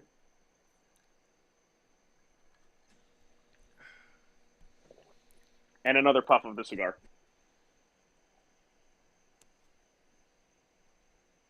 So, like I said, the first puff of the cigar was completely the second. The bitters of the drink were pulled out fairly prevalently in the second puff of the cigar. Like right now, I don't know about you, Matt, but I have a real tart sensation on the back of my tongue right now. I do. See, I get And a lot of clove that has to. taste. Okay, that's fantastic because the sweetness in the prosecco, even though it's not super sweet, but the sweetness in the prosecco is going to bring out more of the spices than it is anything else. Whereas with the bitters from the drink, and then even the citrus notes in the cigar, it's going to bring out that tartness too. I'm so glad you said that, because that's exactly what you should get with the Aperol Spritz. It's good. Very overwhelming clove, but I like it. Yeah. And a little bit of nutmeg. It's definitely a much stronger, deeper flavor. Yeah, no, and it will this. be. It will be, because the Still Novo, both drinks. So the Still Novo is much more complex than the Garibaldi, as is the drink, the Negroni. When you have 3 different flavor profiles of the gin, the Campari, and the sweet vermouth, you're going to get all kinds of different flavor profiles on your palate, no question. So now that we've understood the tobacco a little bit, let's go ahead and try to understand the alcohol. So let's take a sip of the drink together.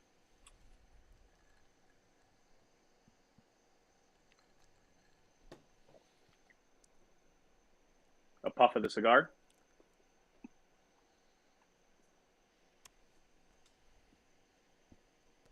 Ooh, tartness at first, but then some sweetness to the tobacco there too. And then another drink.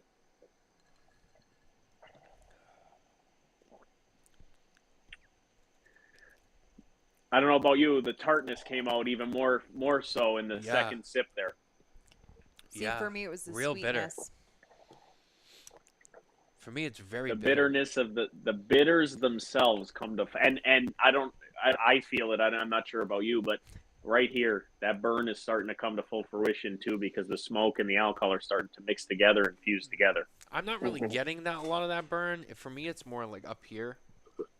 It's like in the back. You're of the gonna mouth get and it the jaw. a lot, back here. But for me today, right now, I don't know. Maybe I just have ashita. Who knows? But that's where I'm getting a lot of the burn right now.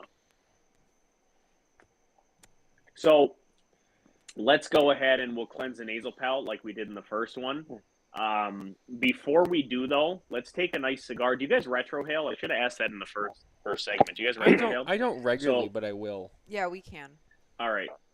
So I don't traditionally either, puff, but I'll be honest. I'm tending to retrohale a little bit more with this cigar, and I don't know why. Maybe it's because it's not as strong. Both of these are not as strong as what I'm used to. But I've retrohaled about 4 or 5 times with this. And man, does that really bring the fire cured side of it out? Yeah, the fire cure and as you and John, if you take a couple different pairings when you're able to sit down and have a good bourbon, it really brings the spice out in the retrohale. Now, I will tell you, the filler tobacco in the Still Novos aged for 4 years, so it's going to be it's a lot more. The longer you age the tobacco, the more smooth, the less pepper, but you still get nice hits of it. So let's go ahead and take a puff and retrohale together. I just did it preemptively. Ooh. Little bit of pepper. It was still very Ooh. smooth on that retrohale, but Very the good. pepper came out. Little bit. Very subtle. I'm getting also some sweetness and some caramel, some vanilla too. Yeah, Yeah. that's a really good retrohale. Yeah, that's why I wanted on this one in particular. Yeah. 'Cause Look at me, it like, really, I know. That's why I'm. And I'll tell you, that Margaret's like, pepper- I know what I'm doing. Yeah. that pepper doesn't linger though. It goes with the smoke. It's Oh, just yeah. kind of Yeah. passes It's through. complimentary. And then Not. it's not lingering there. It's not staying on my nasal, Right. my sinuses. It was nice. Yeah, like some cigars, you'll Yeah. that peppery, that spice, it'll really Linger. linger, but it will really open up on the retrohale. On this, like it's enough to enjoy, but then it goes right away, and it's not overpowering, overbearing. It's very enjoyable. right. Well, and again, that's kind of why I did. And Nicole joked about it, but that's kind of why I wanted us to retrohale this particular cigar, because it really is impressive on the retrohale. And now, after we cleanse the nasal palate, and I don't mean to keep talking to Matt. The only reason, John, you all right over there? I know. I'm like, what's. The cars come alive. It's like Transformers. I saw What's the lights going come on and a nice beep. I was making sure you're I okay. saw the there. hand go up like, Um, don't shoot. By the way, I'm actually not at my house. I'm at somebody else's house in their garage. They're probably going to come and get me soon. I'm going to have to run away. So if we see you sprinting away, we know everything's okay. It's just you escaping. Yeah. All right, that's the important thing. So, I was saying before John got attacked by the car, I talking to Matt just because Matt has the Negroni. That's the only reason why I keep going back to Matt on this stuff, because he has the Negroni. But that being said, let's go ahead again, Matt, and retrohale together. Nicole, retro, because I want to know your notes on the Aperol.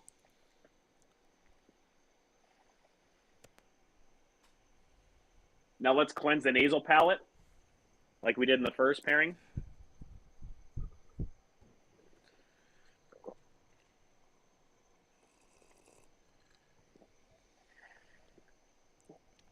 Not as bitter, if you notice, by the way.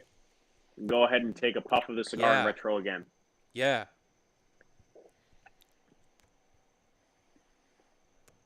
Now the second retrohale, Matt, especially for you, you're going to get hit with a lot of pepper on the retro. Yeah. A Yeah. lot of pepper. The drink was less bitter. Retro. Yeah. Still not crazy, like not too much, but more pepper than the first time on the retrohale. 100%. And your, excuse me, your palate now, you should start to taste that bitterness from the bitter itself, from the Campari. Yeah, Yeah. I was gonna say even with the lemonade iced tea I have here, it was that pepper was kind of full palate, and then I'm getting bitterness of my tea. What kind of tea is in our? I mean, it's probably. I'm just curious. Is it green I tea? have unsweet black tea. Black tea. Oh, that's a good one, because I'll tell you that'll give a little bit of tenia to it. That'll give a little bit of power behind that. Mhm. So. And then I picked lemonade iced tea. I picked an Arnold Palmer because I wanted these acid and the sweetness from the citrus. So I've been getting. I'm telling you, man, a lot of the things you've been talking about, I've been getting with the pairing that I've got going on too. It's excellent. It's right on, same exact experience. That's good to know. Maybe I have to do an Arnold Palmer. I always have trouble saying that. It has nothing to do with the fact that I had 2 drinks. Arnold Palmer. I always have a problem saying that. I don't know why. All right, so now we're going to do the final step with this pairing, and we're going to smoke the Negroni. So I haven't smoked the Negroni ever, so we're going to do this together for the first time. Oh, really? Yeah. Oh, so this could flop. But before... You have no idea. Yeah, no, I'm going to go ahead and somehow contort it to make it good, but that's neither here nor there. Yeah, Jonathan, you have some storms coming your way. You got a lot of lightning back. Yep. I can see that. So let's take a drink and try to remember the flavor profiles of the drinks before we smoke it. So salute to everybody. Again, a little bit of citrus. The gin comes to full fruition once the drink goes down your throat, the bitterness on the back of the tongue. So let's see what happens together when we smoke this. Let's go ahead and smoke the Negroni.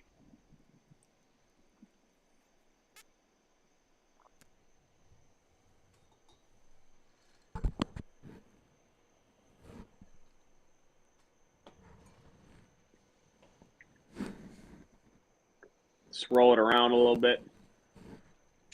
Looks like cream soda, doesn't it? Oh, but God. Gently remove the hand, kind of slide it off. Let that cauldron come to the forefront. Oh, man, that looks so cool. This is a Halloween drink right here. I'm at the That last is. sip. I'm like,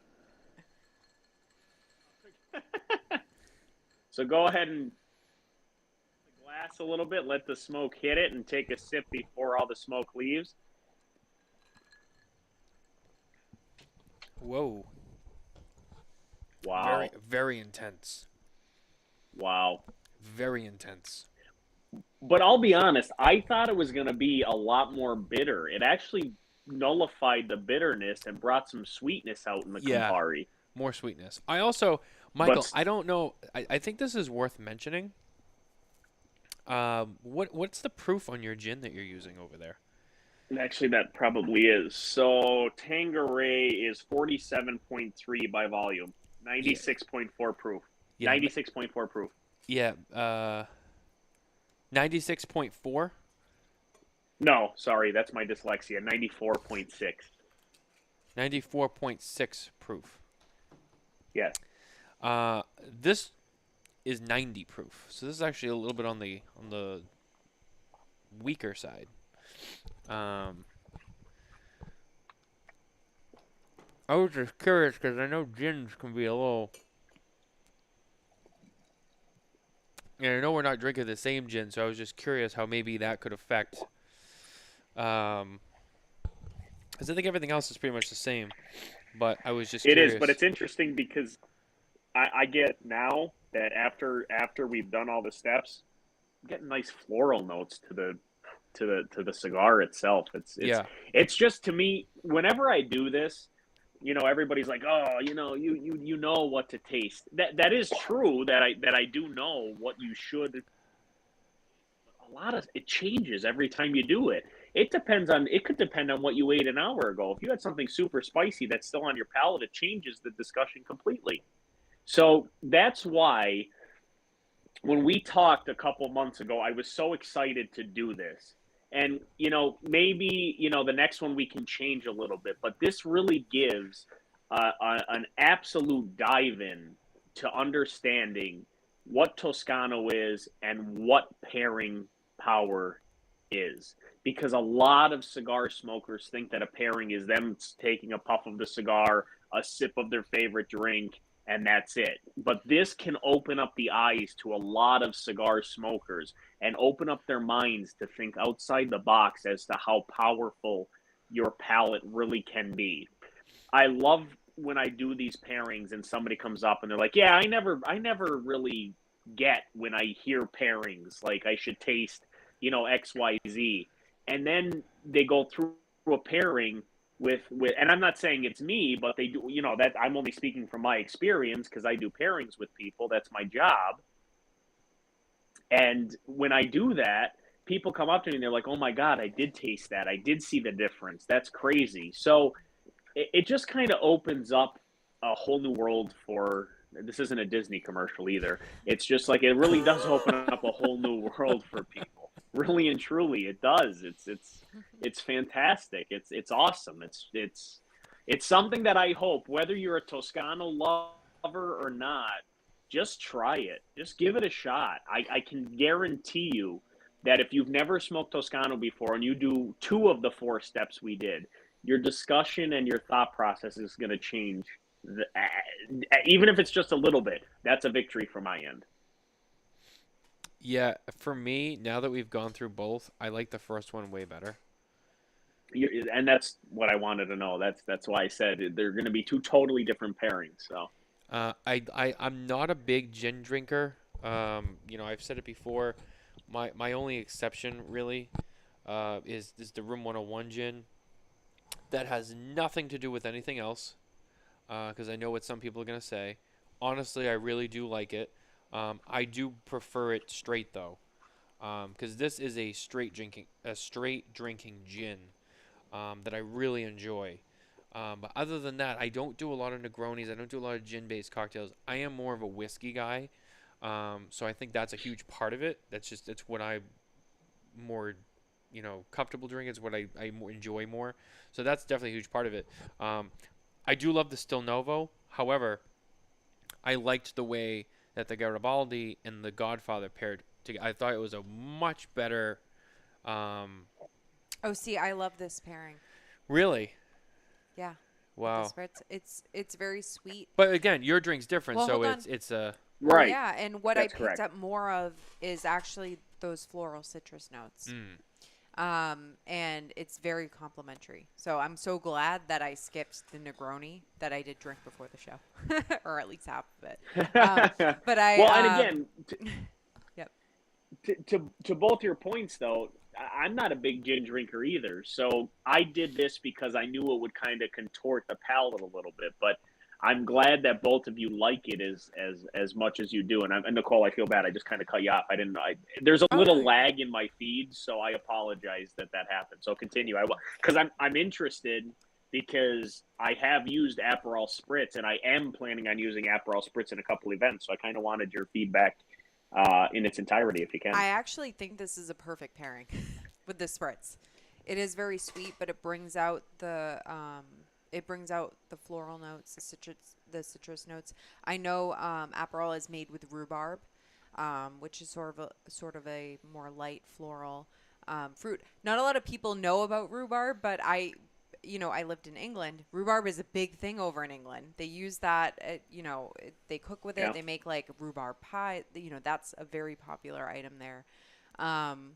And it complements each other very well. So I like that. It goes well, I feel like, sweeter than, in my opinion, it would with the Negroni.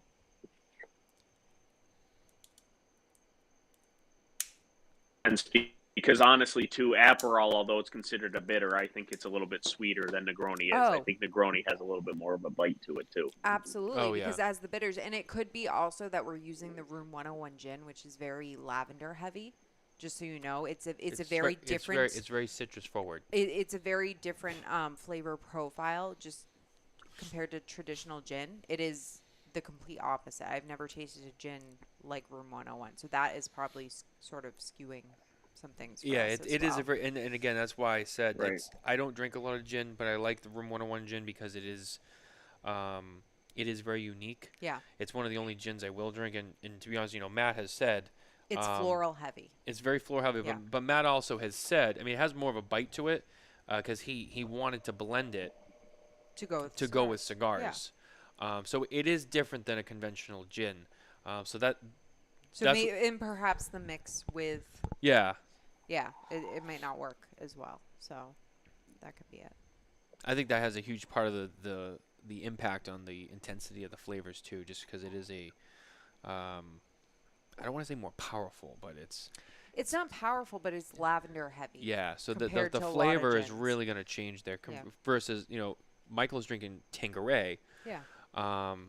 Very When I think very gin- different than each other. Yeah, Tanqueray, I think like Bombay, so they have a completely different flavor profile, which is why I even was drawn to Room 101 gin Yeah. when I first tasted it, because it is so different from every other gin that I've tried. So, Right.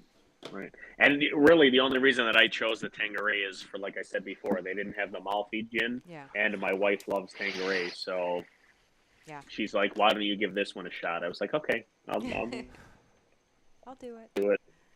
But the experience was still fun, and I took a lot out of this. And, going forward, I look forward to the next time I can do the pairing of the first two. Just hanging out at home and relaxing just to have something to enjoy. That is something now that I'll be like, oh, like I want to have those both. Yeah. Because it'll be Well, and such a heightened Matt, experience. try some with chocolate. Like, it's funny. Jonathan mentioned Giuseppe Garibaldi, the hero of two worlds. The whole story behind that is Garibaldi invaded from the south, Vittorio Emanuele from the north. They cut this particular blend of cigar in half, shared it, and that unified Italy. So you have such a powerful story behind it. You pair it with something a little bit lighter, like with chocolate, and the discussion changes again completely. Then you add in a dark chocolate-covered espresso bean, and you're in absolute heaven. Then you compare that, you do that with one of the Toscanellos that we talked about, the aromatic cigars that we have. I mean, it's endless, and Toscano provides that to the consumer. And that's why things like this are really imperative to get the word out to a bunch of different groups of people, because once they start doing this kind of thing, they fall in love with cigar smoking in general, but also they understand that Toscano isn't the initial thought that they had. Let's just put it that way. Absolutely. It's, sorry, I lost my whole train of thought there. John, what do you think?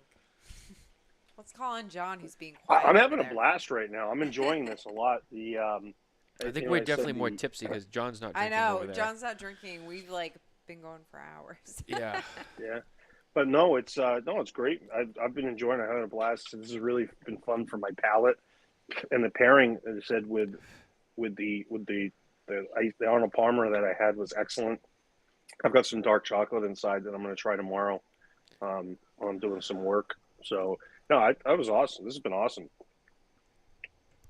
And that's the only thing. Like, listen, I say this about everything. It's not always in a.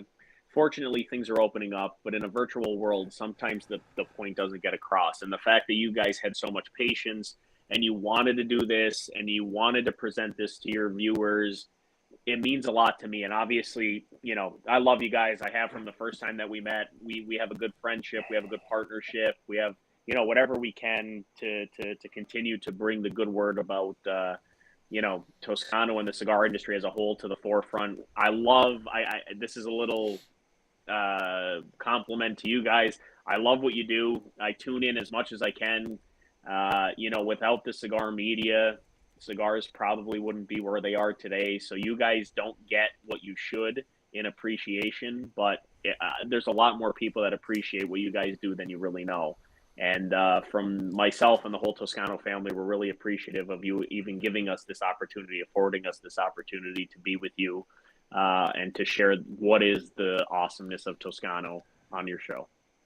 Oh, we really appreciate it, Michael. I mean, it's very nice of you to say, and we're happy to do it. This is definitely something different and exciting that I think a lot of people watching and listening at home can definitely get behind.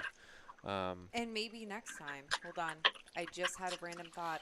A Toscanello pairing with different types of coffee. Spanish coffee. Regular coffee. Yeah. Oh, look. He's like, yeah, we could do the thumbs coffee up. episode. Oh, yeah, we could do the coffee episode where we do spiked coffees, regular coffee. Oh my Yeah, God! let's not do that. Let's not do that at for me night, to though. be involved in that. Yeah, Irish coffee. Come on, Yep. we can get creative with this. Let's do that on an afternoon episode or something, because Morning. I think drinking Sunday brunch. 3 or 4 Morning. coffees at 10 o'clock we at could night do a is not Sunday gonna be a great brunch idea. Sunday episode. brunch. Sunday Oh my brunch God, I with love it. Toscano would be excellent. Oh my God, it would be great. Yeah, I want a coffee tasting I want a episode. cappuccino. Exactly, but that's my point. Yeah. is That would be a great episode. That's So I'm going to show you guys something that I've done here. Michael, that's going to be the So that's going to really, be the pairing that's- episode part 2. Yep. So I've taken the Still Novo box and I've put my other cigars in it, and I'm going to put it on my desk and use it as a little storage container for my Toscanos on my work desk. There you go. There you In go. the LFD offices. There you go. Well, it's my private office here at my house. Okay. It does have a lot of LFD in it, but now it will have a Still Novo right on the back, just like that, and it'll have my I'm honored. Toscanos in it. I'm honored. There you go. There's a guy, I forget where it was. He gave me one. I don't know if it was out west. He made ashtrays out of these. Oh, wow. I feel like I saw that. Yeah, I can't remember where it was. I posted a picture of it a way Yeah. back. I have to go look, I feel like I saw. and I feel bad. because now that you say it, I'm like, I've seen that. Yeah, maybe it was you who posted it, but yeah, I know I've seen that. It was cool. Yeah, I feel bad. I feel bad to the gentleman that made them. He's probably like, dude, are you kidding me right now? But to my defense, it's been a long week, 2 drinks in. Give me a break. Nicole's 4 drinks, and anyone's keeping track. Hey-o. I'm a lot of drinks. Yeah, and she I was love drinking it. before I got home. So So, you I know, love it. I love it. I love it. it's exciting. Yeah, no, I mean, this was definitely a lot of Really, fun. And guys, I love the coffee thing. I love it. If you guys really want to do that, please let me know, because that's Yes. definitely something I would be interested yeah, let's in. do that. yes. We'll do a Sunday. Sunday brunch. We'll do like a Sunday Yeah. brunch episode. Yeah. That'd be awesome. I'm Yeah, in. Let's do that. Let's do that. Awesome. Michael, we'll talk about that off the air.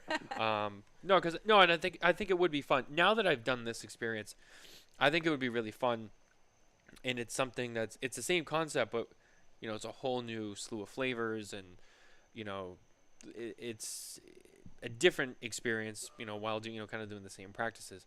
I think it would be really cool. But I think it's perfect with the Toscanellos. Yeah, They and have then the chocolate, they and have we the can talk vanilla, more like- about the Toscanellos as Yeah. well, which is a whole nother collection in itself of Toscano. Yeah. And a whole different experience of Toscano. And I don't have the luxury of smoking with my coffee very often, but Yeah, that's true. That's when I have the opportunity. I love it. I love it. Sunday. I can't tell you how many people say to me, we're so happy that Toscano exists, because in the morning, especially when it's like this time of year where the mornings can still be kind of nice enough to sit out, but only for a short period of time. I can't tell you the amount of people say, oh my God, I'm so glad we have Toscanello because of the flavor profile and also the fact that it goes perfect with a 25-minute cup of coffee, unless you're John when it goes for 84 seconds for a Toscanello, but that's a whole other discussion that we could have on another show. I've smoked 4 cigars during the show tonight, just to make it official. Wow. That's unreal. Here's my Garibaldi. Here's my Still Novo. I haven't even smoked a whole cigar yet. I have a little bit. This is the second half. And me and I you are almost the same. smoked a whole Garibaldi, Yeah. and I'm about here with my Still Novo, almost the same. halfway. Yeah, and John's already finished 4. So I mean, what did I tell you? He's a power smoker. He can burn them down. That's pretty impressive. Yeah, it is. It is. So we are getting towards the end here. We're gonna wrap up soon. Before we go, obviously, thank you to Michael and Toscano for being here tonight to do this, and this won't be the last time we do this, as we just talked about. But one other thing I want to just remind everyone is about the Smokin Tabacco Cigar Family Charitable Foundation fundraiser raffle that is still live. We're just under 30 days to go. We have raised, I want to say, almost $4,500 already. So really proud of that. Thank you to everyone who has donated. Both in terms of money and raffle tickets, but also the people who donated prizes. We really appreciate it.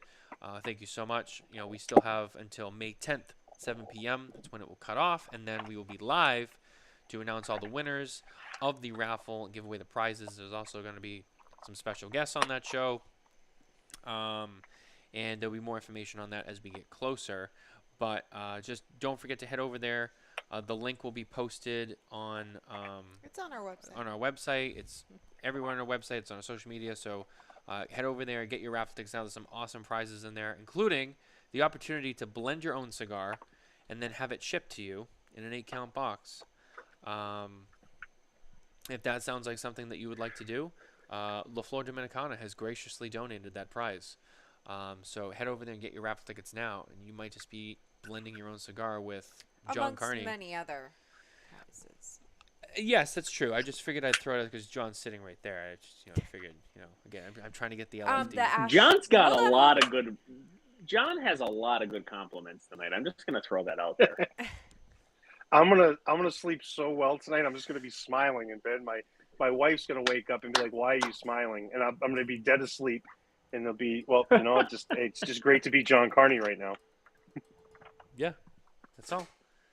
He doesn't get a lot of love from a lot of people, but I'll make sure he gets taken care of. So that's what it's all about. But no, it's a great cause, and again, we're really happy to do it, and we really appreciate everyone. So thank you, and head over there, buy some raffle tickets. The more you buy, the better chance you have to win, and you can win multiple times. So the more raffle tickets you win, the more chance you have to win 2, 3, 4 times. You might just clean up. You might go home with 4 prizes. Who knows? We will find out on May 10th at 7 p.m. Eastern. Michael, I think that's going to do it for us tonight on the Smokin Tabacco Show. I wanted to thank you again, personally, for being here tonight.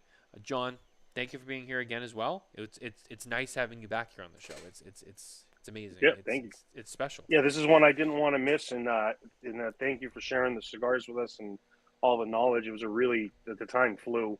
I was a blast, and I'm looking forward to smoking some more of these in the next couple of days too. And I'm gonna have one tomorrow with an espresso and a dark chocolate for breakfast. Breakfast of champions. That's what that Well is. done. I'll send you down some meatballs too, John. Ooh, you brought it up that time. You're all set. I'm good.